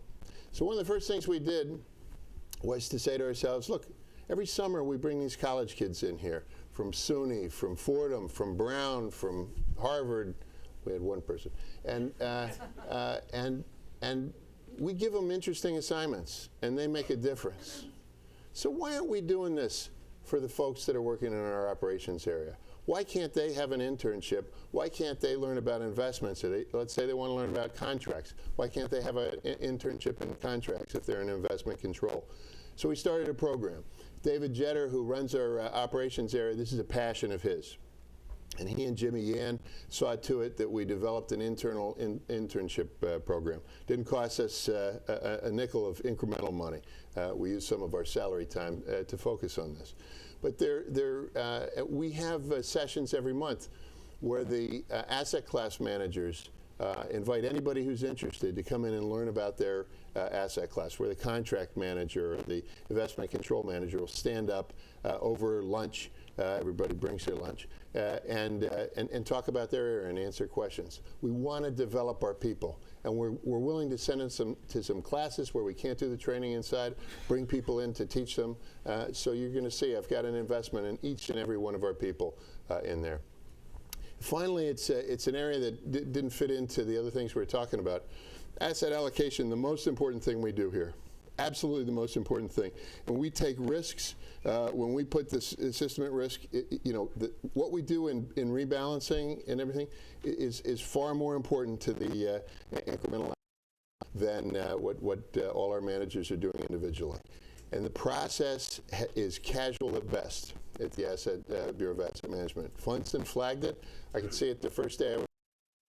Mike Haddad has got this responsibility to modernize this, to systematize it, to bring a process around it, like we have with the investment committee, to document it.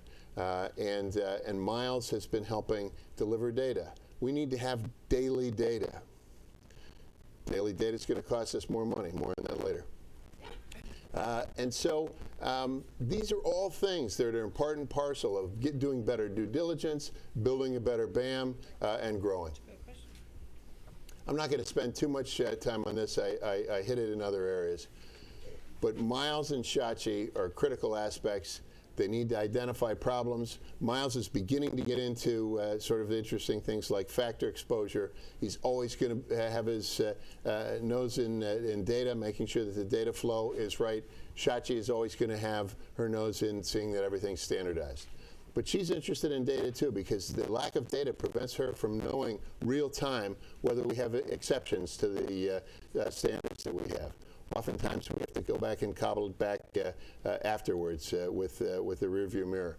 And having real-time information will give us more flexibility in terms of managing the portfolio. So with that, I'm going to turn over to Kara Schnapper, who's going to talk to you about how we're going to reform everything else, how we're going to streamline the operations. Thank you. academically challenged, as they say. I am very happy to be here. I joined the group back in, I think short's the best, okay? I absolutely think so. Well, I will tell you, I tell people I'm 5'7.5" because it makes me seem more powerful, but I'm very happy to be here. I started here back the first week in February. As Scott said, I have a long history in operations and technology in financial services firms. However, as I looked around this room, it occurred to me that I know why my family is really happy that I actually took this job. They had all worked in the public sector. I was the only one who ever went to the private sector, and now they figure I finally got a real job. So they're very, very happy with me. As Scott said, I have responsibility of overlooking essentially which was an enormously big buffet of opportunities in the Funston report and the work that Miles did. And Miles talked about a bunch of the things that I'm going to talk about this morning. So I'll try to make up a little bit of time as I go through those. But in the time that I've been here, I've sort of looked through what we need to do within the organization, and it really has to do with being incredibly focused on executing what the plans are. I don't have to reinvent the wheel. I've gotten the wheel handed to me. Now I just have to be able to execute it and make sure it happens. And we live by what we've decided as being issues within BAM. So let's start with some of the things we're working on originally, from the very beginning. We are working very closely with the Bureau of Accountancy to streamline the fund accounting process. Right now, it is clunky to say the least, and many of those 300 pages of Funston talked about the processes we have in place and how kludgy they are and how inappropriate they are. So we've got a number of activities going on where we are actually nailing that process down. One of the things we do is we meet every 2 weeks with a very, very clear project plan around implementing some of the changes we need to do. And I'll talk about those changes. You see them on the timeline we get a couple of minutes down the road. But we are actually taking the noise out of the process, eliminating unnecessary activities, and which will allow us to focus on what we really need to do and get at the important things that we need to do to go forward. If we don't get out of the noise, we'll never be able to look at what's really going on the table. We're implementing, as Miles mentioned before, an electronic cash management system. One of the things that was particularly worrisome in the Funston report talked about how we actually move cash around this place. We will be nailing that very, very quickly. We have a process that's in place where we are about to implement, where we've basically taken us out of the 1970s, brought us into the newest century around how we actually execute and move cash throughout the organization. That's one of the first things we're actually implementing. We are working on redesigning the organization between a front, a middle office, and an operations area. Why?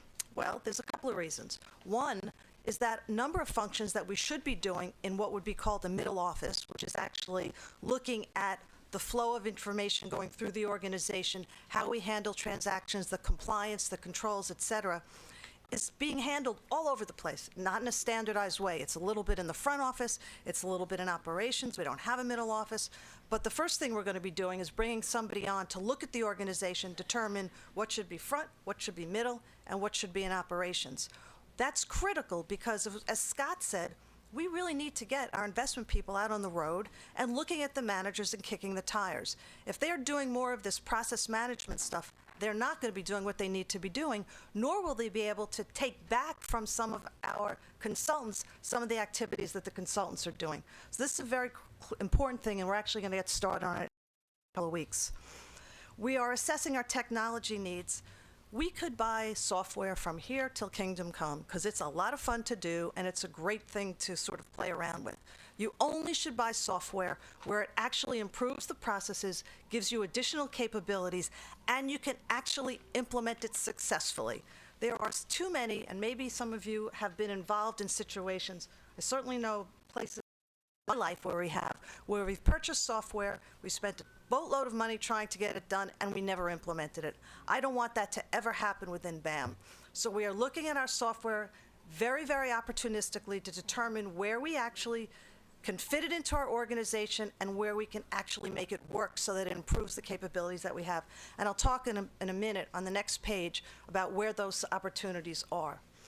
We are in the process of working on standardizing our operational processes and our risk framework, and our key performance metrics. I'm one of those people who some people don't like, but I am one of those people who truly believes that if I can't measure an operational process and an operational organization, I can't tell where the problems are, and I certainly can't improve it. So we are looking on creating key performance indicators throughout the organization so we can make sure that we stay on track for doing all sorts of things, including, frankly, delivering the CAFA reports to you on time when you need your information. So these are things that we track. We're going to unbundle, take a look at the core issues in them, and make sure that we can improve them wherever the opportunity arises. Finally, again, tracking, implementing tracking tools to monitor our recommendations. We need to be better at execution within the infrastructure side of this organization. As Scott said, the work around the investment platform has gone miles ahead of where it used to be. We need to do the same thing around what we do around the infrastructure. So let's talk a little bit about as we go forward.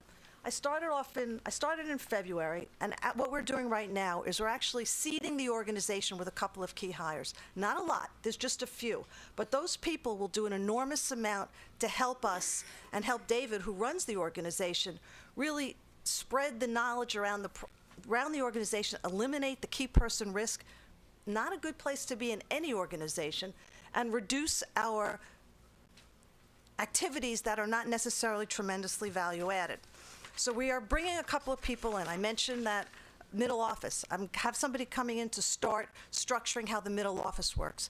I just hired a person who is actually building the program tracking so we can work plan manage all the efforts that we have going on with the organization.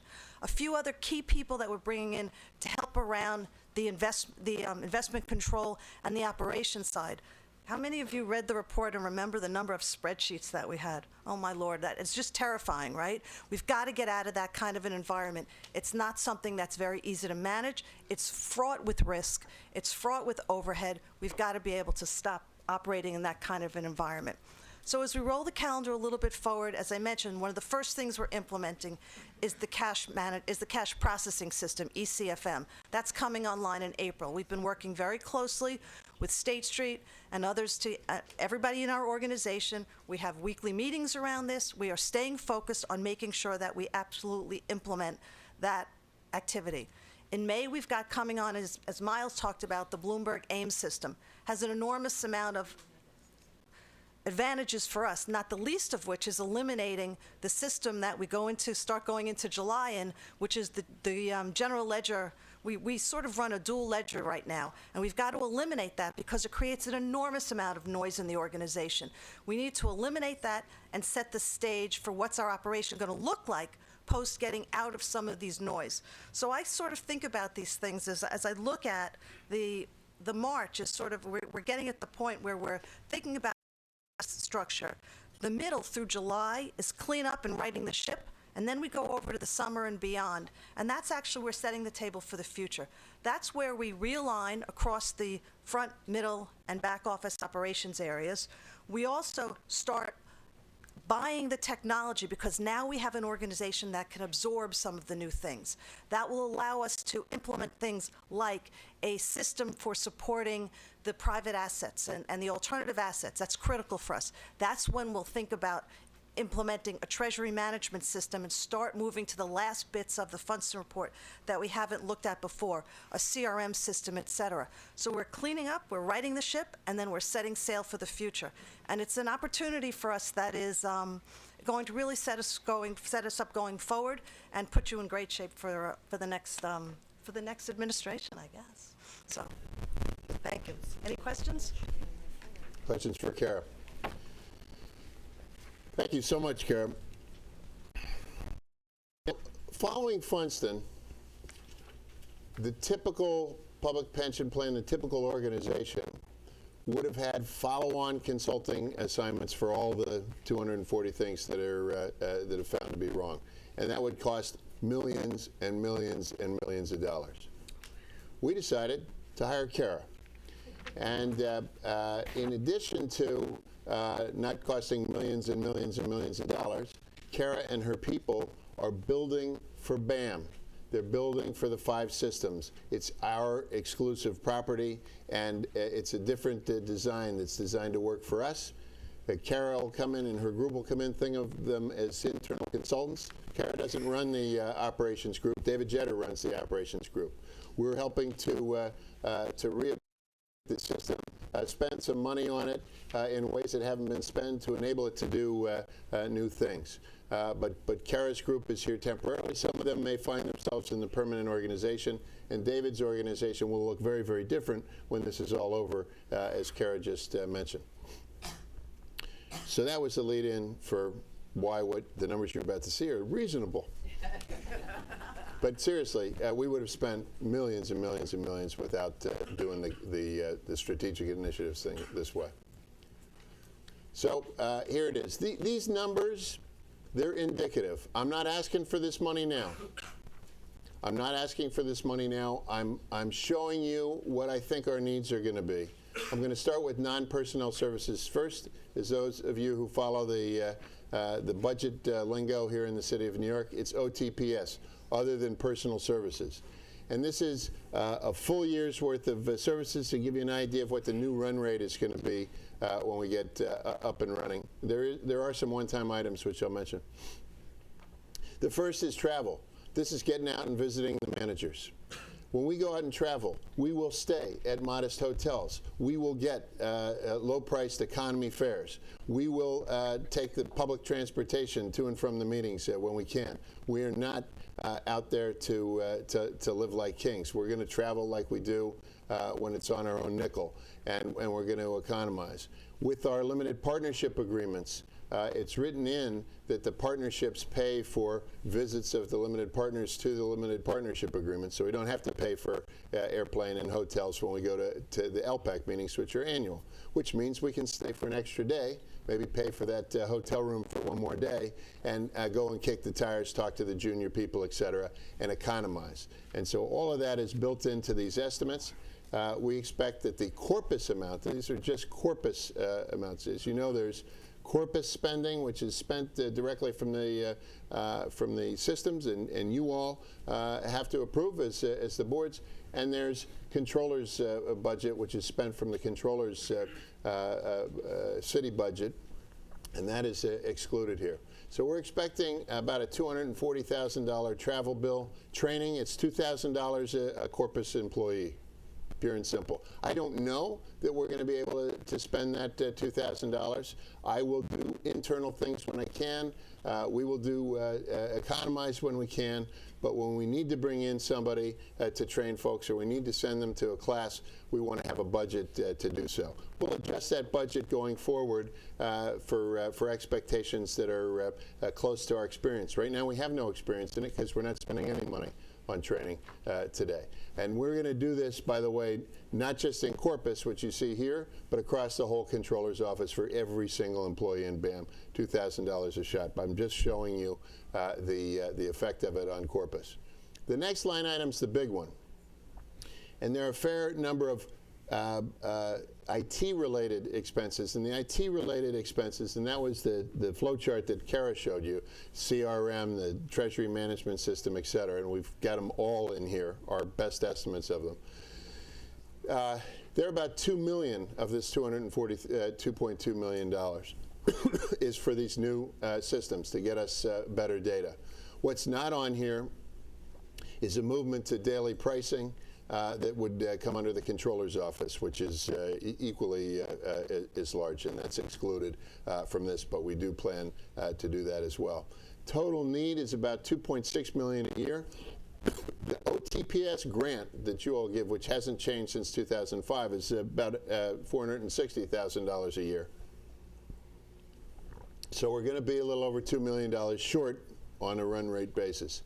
Most of that will come to you with RFPs for these systems. We'll come, you'll approve the scope, you'll approve the grant money to come with it, and that'll whittle this number down. I believe there'll be some residual amount, excuse me, that may require a small increase in the OTPS grant. This is very modest, I believe. I mean, I realize it's an increase, but I think this is very modest for the type of transformational change that we're talking about. This is the smaller number, however. If we look at the personnel services, we have 48 staff on board today.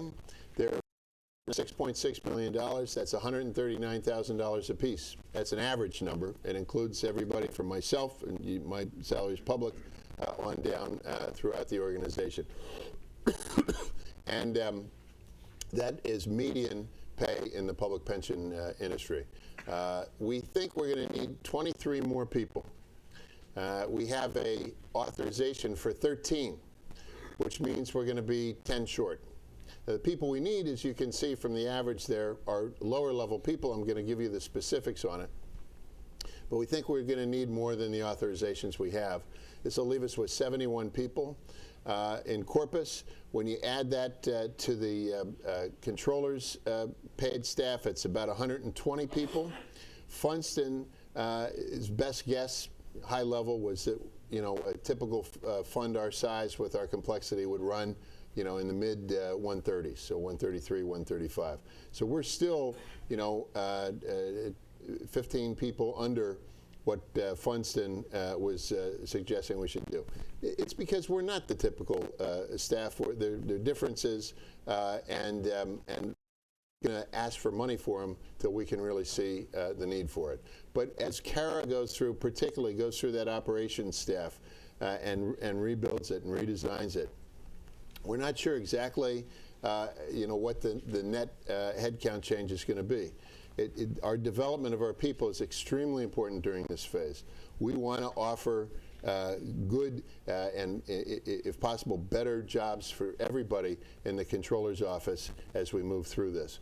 This is not an exercise at all to try to reduce the workforce or something, but we want to be more efficient. We want to have people have more meaningful jobs, and we're just not totally positive of the net, so we're being conservative. 71 I feel comfortable with. I'll come back to you if I think the number is higher. But I wanted to give you the best guess. And this is our budgeting process. We're beginning to forecast. I'm going to hold folks to their travel budgets as we move forward. That's a discipline that, as you could see from the Funston report, didn't really exist. And if we delegate spending to managers, they learn to use it responsibly, and we get a good sense of how we can be most efficient.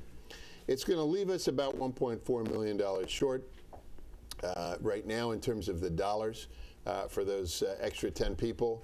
When you combine them with the 13 authorized additions, it's about $114,000 apiece. They're lower level people. I'm going to show you exactly where. I'm going to show you an org chart, which I've been asked to show. We've been working on this. The print is going to be tough to read, but pay attention to the colors and the color of the type. Okay, so up on the top here is me, Evans. I'm an aqua colored box. Why am I an aqua colored box? Because aqua colored boxes are paid for by you, by Corpus. And so the aqua colored boxes are Corpus people, the gray boxes are controllers, people where the controller or the city are paying the budget. So all the numbers that I just gave you are for the aqua budgets. The light aqua or light blue are the open positions. Okay, so you can see everywhere you've got names, you've got people that are currently employed with two changes. These guys in red, Gabe Morrow and Greg Streif, they're going to start later this month.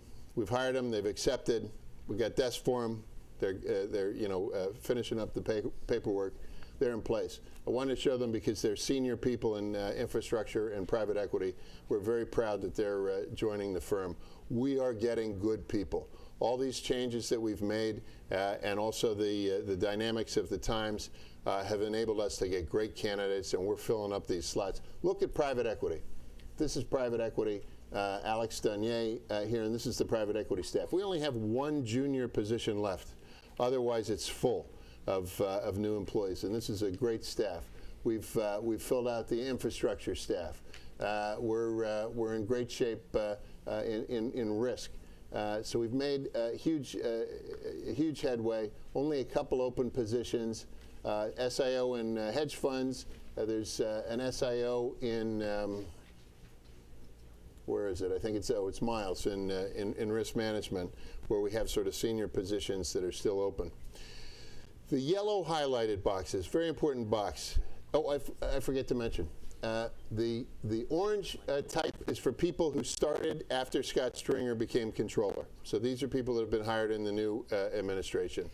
The black and white, black type is open positions. The white type are people before Scott arrived, before the current administration arrived. The yellow boxes are for people that were promoted since Scott got here. Notice that the entire senior staff, and these Wesley and Robert are acting heads, which is why they're one box down, but they're acting heads of the group. Every one of the investment heads' job, except for Yvonne Nelson, who is already in place in the job, everyone who is promoted was here before the current administration got here. We have promoted from within when it comes to our senior leadership. So the group that's sitting around that investment committee, the people who are making those tough investment decisions, they were all here when we got here. And it's very important to us that we're building an organization that will be here when those of us who are here just during the Stringer administration are gone. You cannot run an organization when you pull the whole organization out every 2 or 3 years. This is built to last, and we're going to continue that. We're now focusing on bringing young folks in from schools, from internships, from our recruiting programs, and Mike Haddad is going to be very important to that, as are the other investment leaders. So we think that we're making great strides here. Any questions about this chart? I'm just going to go to the next page. This shows you the operations group, the non-investment group, and it's pretty much very few openings, a few Corpus people sprinkled out. This is historical. It's just the way the Corpus funding came over time. But mostly controllers folks in the operations side. There's David Jetter, and this is David Jetter's whole organization. This is Kara Schnapper. And this is, think of her in lieu of paying consultants millions of dollars. We're bringing this organization in. Mary Lett, who just joined a few days ago, is an expert in technology project management. She has worked in large investment organizations and led project management teams. And Kara explained what we're going to do with the rest of them. But they are a temporary workforce that's sort of change management. Several of them will come into the new restructured area. But this is the area that's going to look very, very different as we go forward. Okay, that is my planned comments on the organization, the budget, the strategy, and I'll now entertain questions. Do you have time for a question? Oh, I'm sorry. Did I interrupt somebody? You got it? Yeah, Ray was first, and then Roy. Yeah. Sorry. Scott, given the additions that will be coming to the investment staff at District Council 37, we wonder how many of those positions are projected to be represented employees, as we have a local, as you know, Local 1407, that has a lot of folks that work in those disciplines. Right. And so when many of the new people that we've brought in recently are senior people that have been in our investment, and they would not apply for District 37. We're very much aware in every aspect of the Controller's Office of our close interactions with all the unions that we deal with, and there will be an open book as we go through changes. And Amadeo D'Angelo, our Bureau of Administration, will sort of captain those interactions. But as I said, we're growing this place, Ray. There'll be changes, but we're growing the place. Alden, I think you.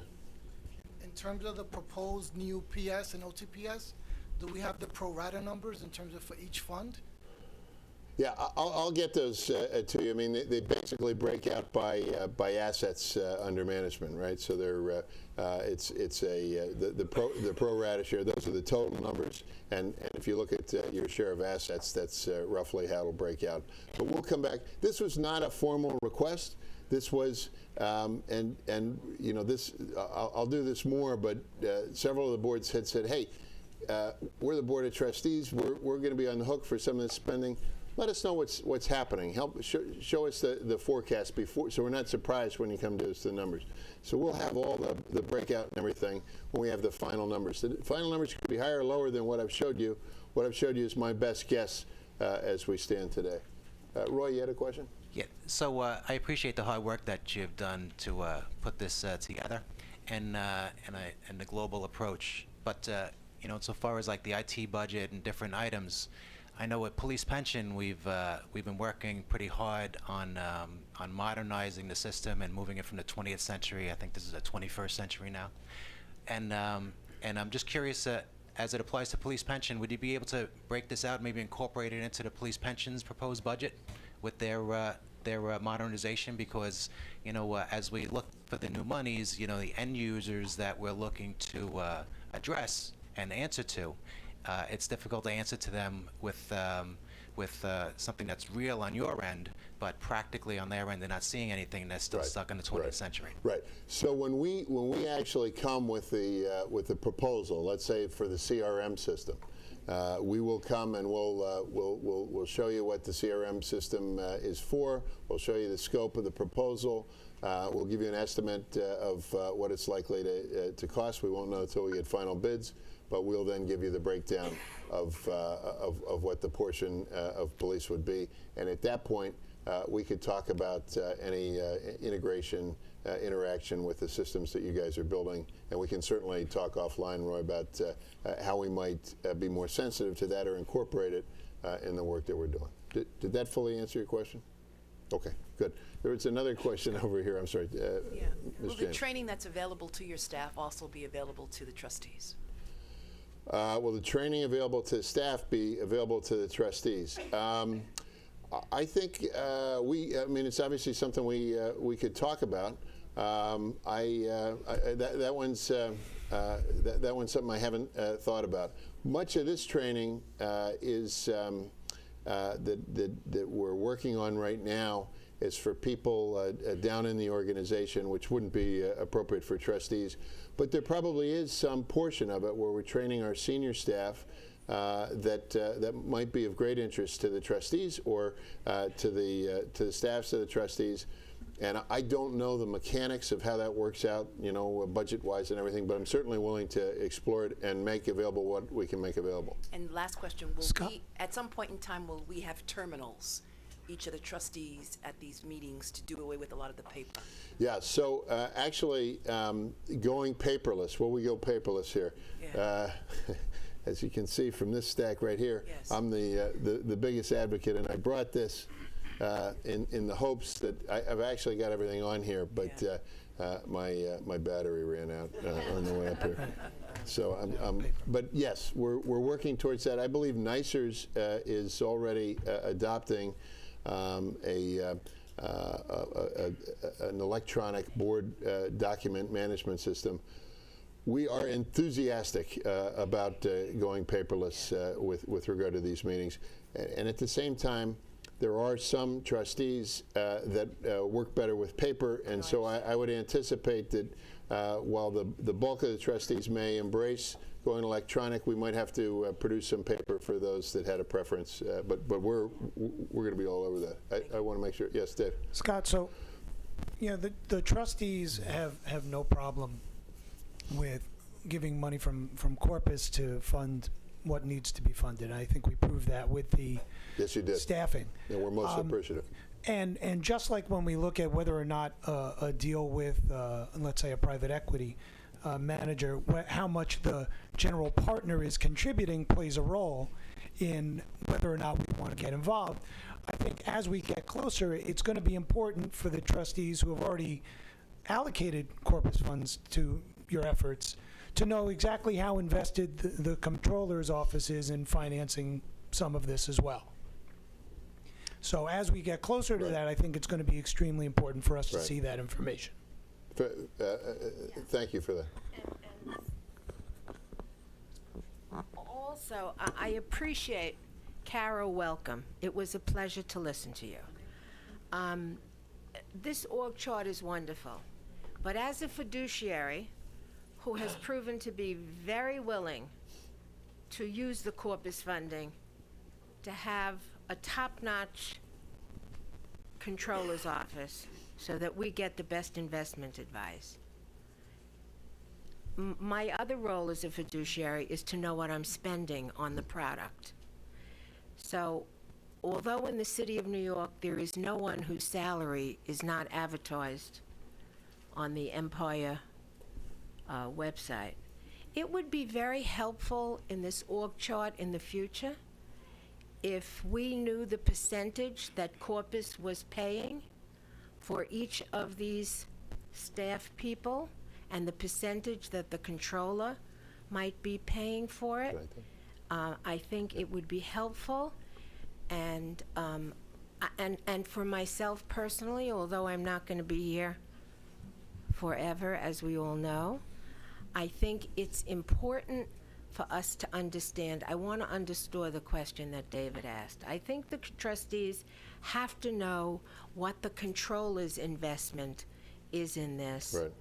Because, you know, just historically, I know that the BAM budget has always been about 1/3 of what the controller has done when he's budgeted his other areas of the office. I just don't feel that we should be picking up the entire cost. I think there has to be commitment, and I do applaud what you've presented here. It has been wonderful.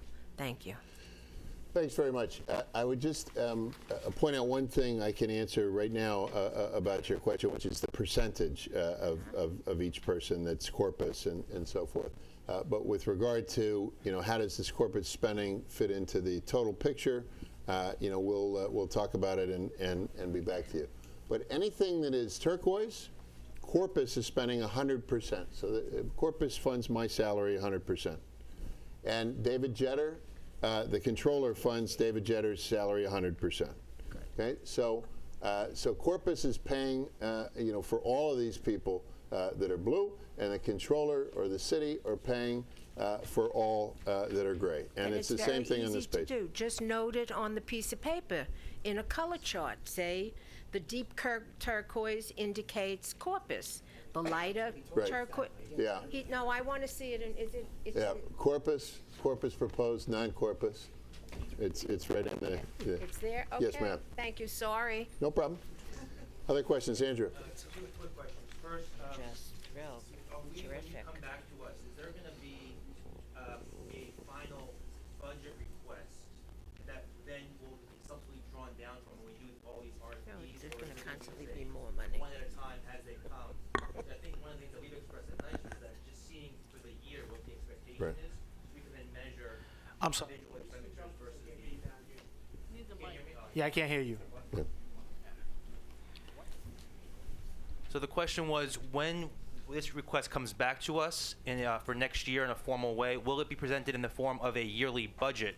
By then we can then measure how we're meeting on the individual expenditures relative to what we have generally previously approved, because your comment suggested that it'll be an ad hoc RFP basis for especially the IT stuff. So will we know what the total number is before we actually commit to supporting that? So my estimate today for the IT stuff, much of which will come as RFPs, my estimate today is that it's about $2 million on an annual run rate. We will come to you with the components of that,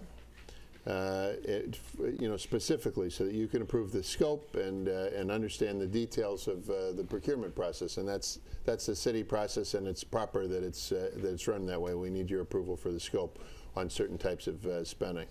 But and so I think we're doing both aspects of what you asked. I just gave you the estimate. We think it's going to be about $2 million. And we can, I'll keep that estimate up there when I come back to you and say that, you know, this is and Carol laid out the sequence of the things. And as we come with the RFPs, if you like, Andrew, if other people want it that way, I'll hold my estimate up there and then can show you as these come through what the impact is. I will tell you, this is new for us doing this kind of estimation. We've done our best job, but it's the right size of the bread box. We don't have enough information to have a really fine-grained structure estimate. We'll get better and better at this, but that's our best guess today. And if I, You have to speak into the mic. Can't hear you down here. Is that working better? There we go. Oh, there we go. Leave it? Got it. Okay, I'll figure this out.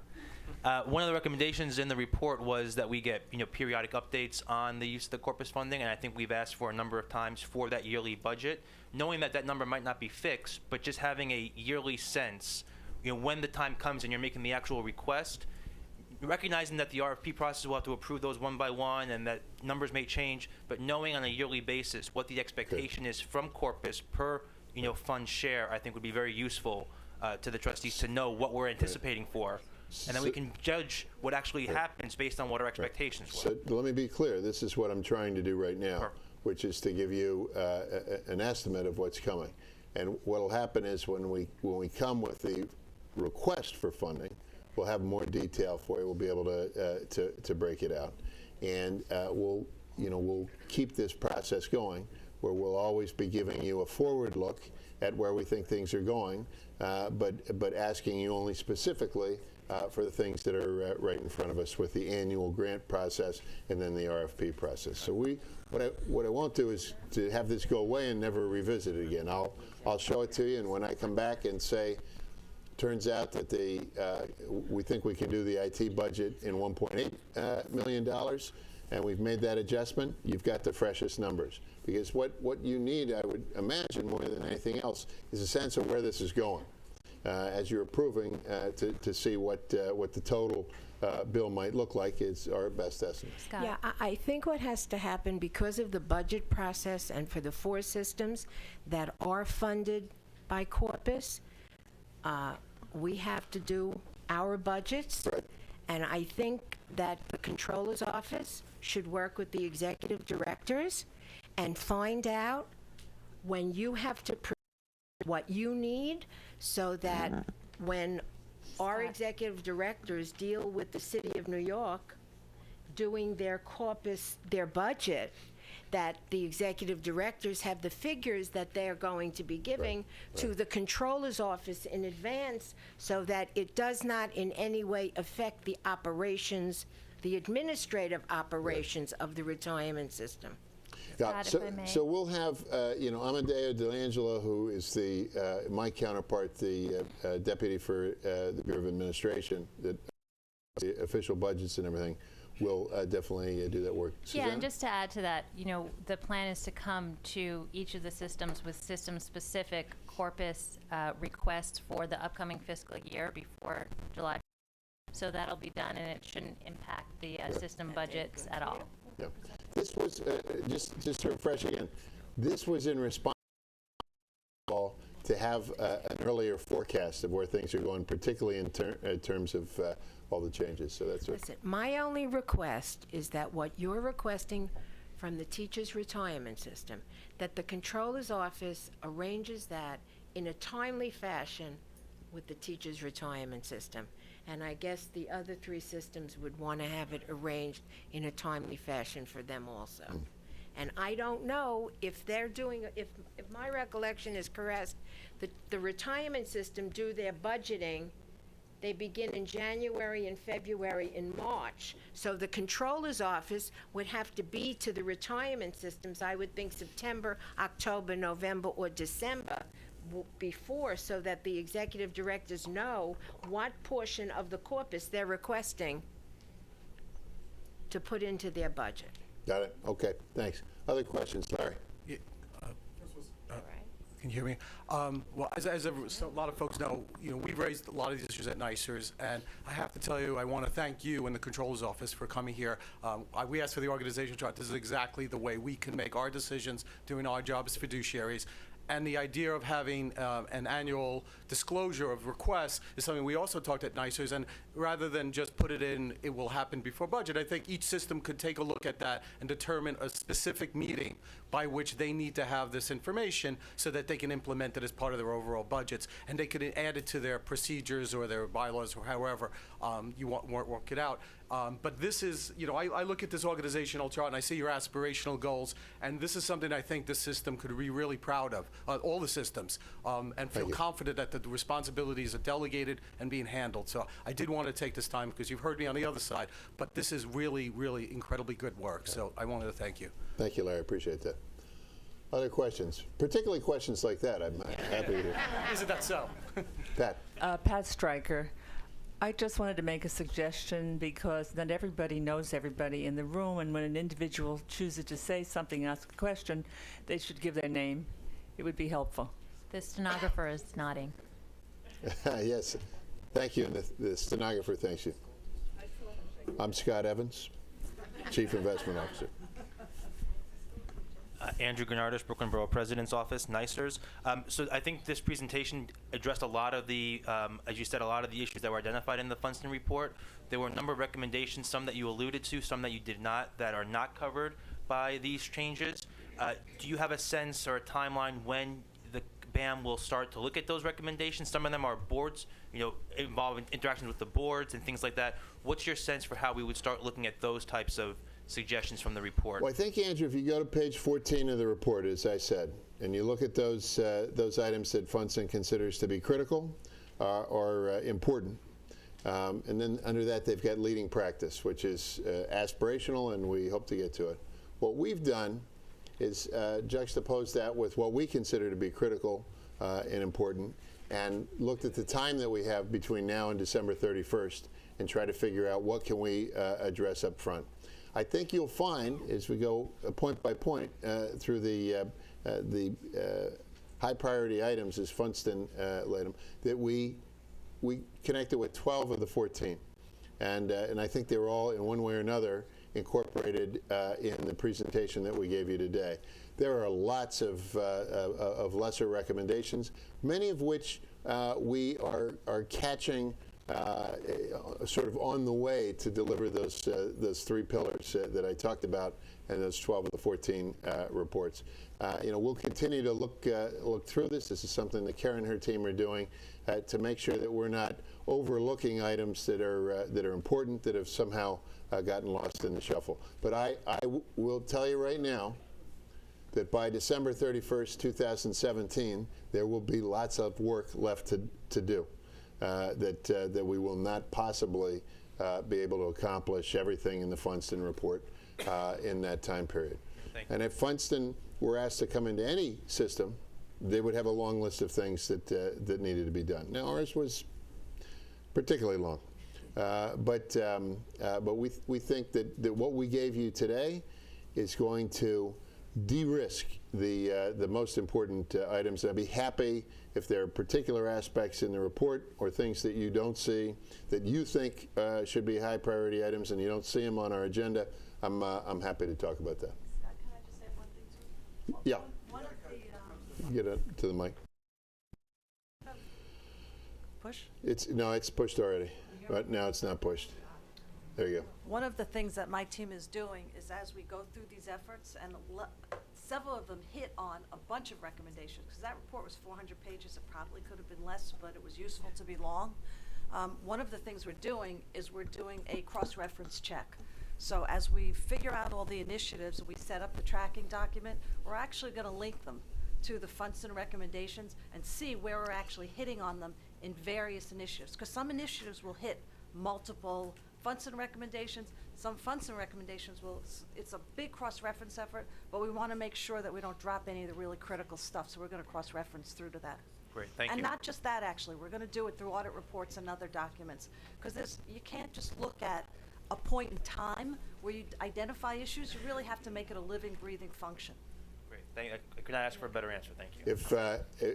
If you hadn't noticed, Kara brings a transformational level of organization to our organization. I mean, as if Miles is asking difficult questions and Shachi's is standardizing and Mike is keeping us attuned to the global economy, she's getting us organized and getting us organized fast.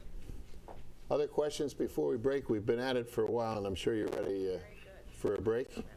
Okay, thank you very much. Don't break yet. We have a little business. Sorry, I turn it over to Mr. Facilitator. Thank you, John Adler, Mayor's Office. Okay, couple things. First off, if there are trustees that have arrived since we did the roll calls. I'd like to get their names on the record as having been here. So if you could introduce yourself. Roy Richter from the Police Pension Fund is here. Thank you, Roy. Joe Alejandro, designee for Patrick Lynch, Mubarak Abdul-Jabbar, John Puglisi. Here. Jennifer Konovitz, Controller's Office. Okay. Andrew Gennardis, Brooklyn Borough President's Office. Great. And then I realized that I neglected to call on Burrs to do introductions at the beginning. So Sandy, could you take care of that? Thanks, John. Yeah, sorry. So we have two trustees here delegated to the authority from the board. For Ray Orlando. Michael Sohn. And for Isaac Campagnani. Carmignani. Thanks, Andy. Okay. And I'm Gail Brewer, Manhattan Borough President, with Alden Bonilla, NYSERS. okay, very good. Anybody else? Okay. I'm sorry? Robin Roach, DC 37. Okay. Robin Roach, DC 37. Great. Okay, so now we're. No, all right, go ahead, Larry. And sorry, Larry Schimmel representing Public Advocate Tish James. Okay. So now we have to, we're done with our public agenda for now. So we need motions from each board to leave public session and enter executive session. Okay, so. So moved. Yeah, we can't do it that way, unfortunately. So let's go through the same order, starting with NYSERS. Is there a motion at NYSERS to? Do I need? No. Okay. John, you want me to Okay, start pursuant it? to section 105. Okay. Is there a motion from a NYSERS trustee pursuant to section 105 of the public law to exit public session and enter executive session? So moved. Thank you, Borough President Brewer. Is there a second? No, I'm sorry, we've got to be Seconded. NYSERS right now. It's just NYSERS. Second, Pat Stryker. Okay. Any discussion? All in favor of the motion at NYSERS, please say aye. Aye. Any opposition? Okay. Any abstention? Motion carries at NYSERS. Now, at the teachers' retirement system. Sandra March moves that we go into executive session under Public Officers Law 105 for the purpose of discussing sales and securities. Thank you. Is there a second? Second. Who are you? I am David Kazansky. Thank you, David. Okay. Any discussion? All in favor of the motion, please say aye. Aye. Any opposed? Abstentions. Okay, the motion carries at teachers' retirement system. Okay, now let's do fire. Is there a motion of fire to, pursuant to section 105 of the Public Officers Law, to go to exit public session and go into executive session? Thank you, Eddie. Is there a second? Thanks, Tommy. Okay, any discussion? All in favor, please say aye. Any opposition? Okay, motion carries. At fire. At police. Joseph Alejandro makes a motion that we go into executive session. Okay, John Dorsa seconds. All in favor, please say aye. Aye. Any opposition? Nay. Any abstentions? Okay, motion carries at police. And at Burrs. Oh, Put a Is- motion on the table to go into executive session as per Public Officers Law. great. Second? Okay, all in favor, please say aye. Any opposition? Okay, motion carries. Okay, let's turn the cameras off, please. We're now going to. Okay, any discussion? All in favor? Board of exiting executive session, going to public session, please say aye. Aye. Opposed? Abstain. Okay, the motion carries. We're now in public session for the teachers. We need the teachers' report. Session.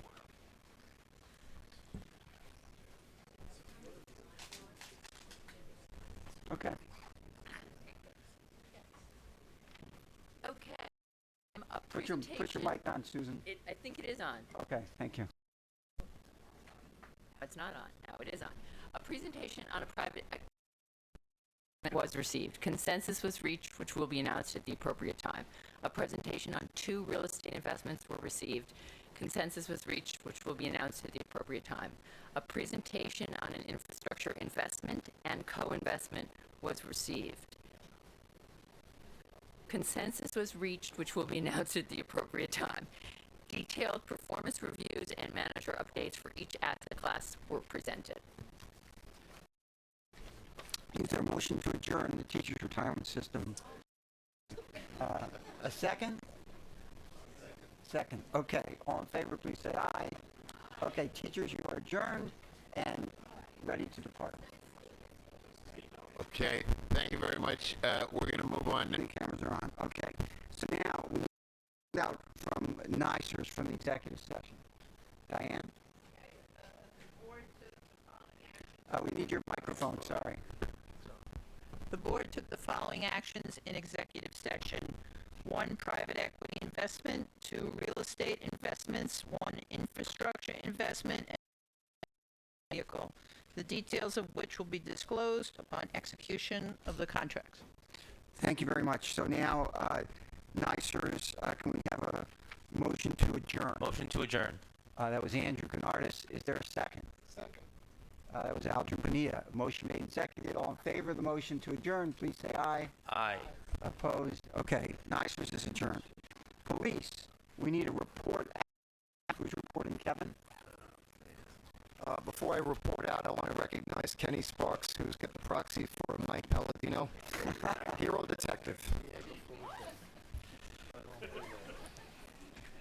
During the executive session, the trustees heard presentations from BAM, the consultants, and several asset managers. Decisions were made by the board. Those decisions will be made public at a later date. Thank you. Is there a motion to adjourn fund?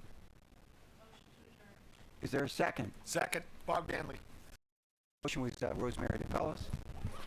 Police Commissioners Representative. Okay. All in favor of the motion to adjourn the police, please say aye. Aye. All opposed? Okay, motion carries. Okay, now you want...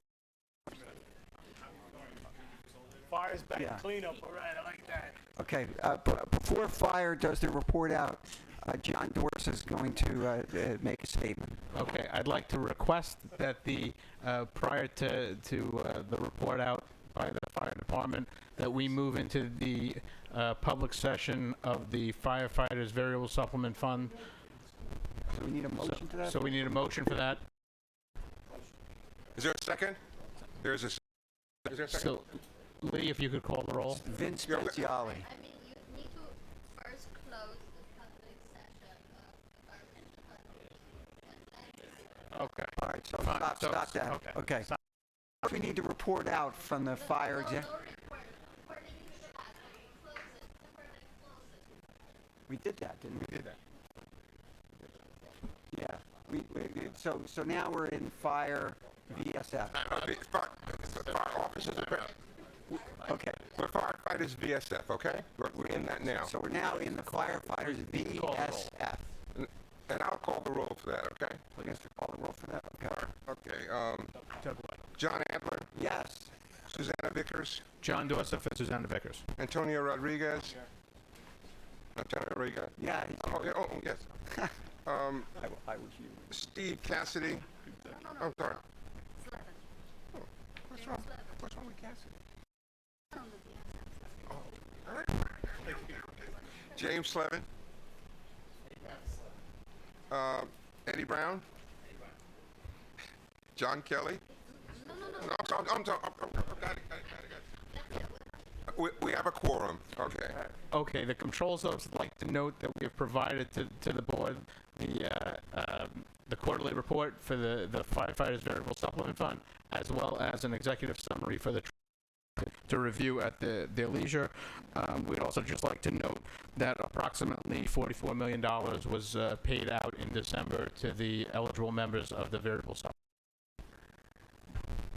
So at this time, we'd like to make a motion to exit to adjourn the firefighters variable supplement fund. So moved. Second. Objections? Hearing none, motion carries. Okay, so At now this we're point- back in the fire public session, subdivision 2 or whatever it's called. No, we wish to do Officers, the... Fire officers, you didn't tell me that, John. Okay, go ahead, fire officers. So there's We need a motion to move into The fire officers, VSF. Second. I second the motion to go in. Who seconded the motion? Okay, I made it and Dorsa seconded it. Okay, so we have to have a roll call for fire officers. That is James McGowan. Here. John Farina. Here. John Adler. Yes. Susanna Vickers. John Dorsa for Susanna Vickers. And Antonio Rodriguez. Here. Okay. Okay, We have a quorum, we can start the meeting. Thank you.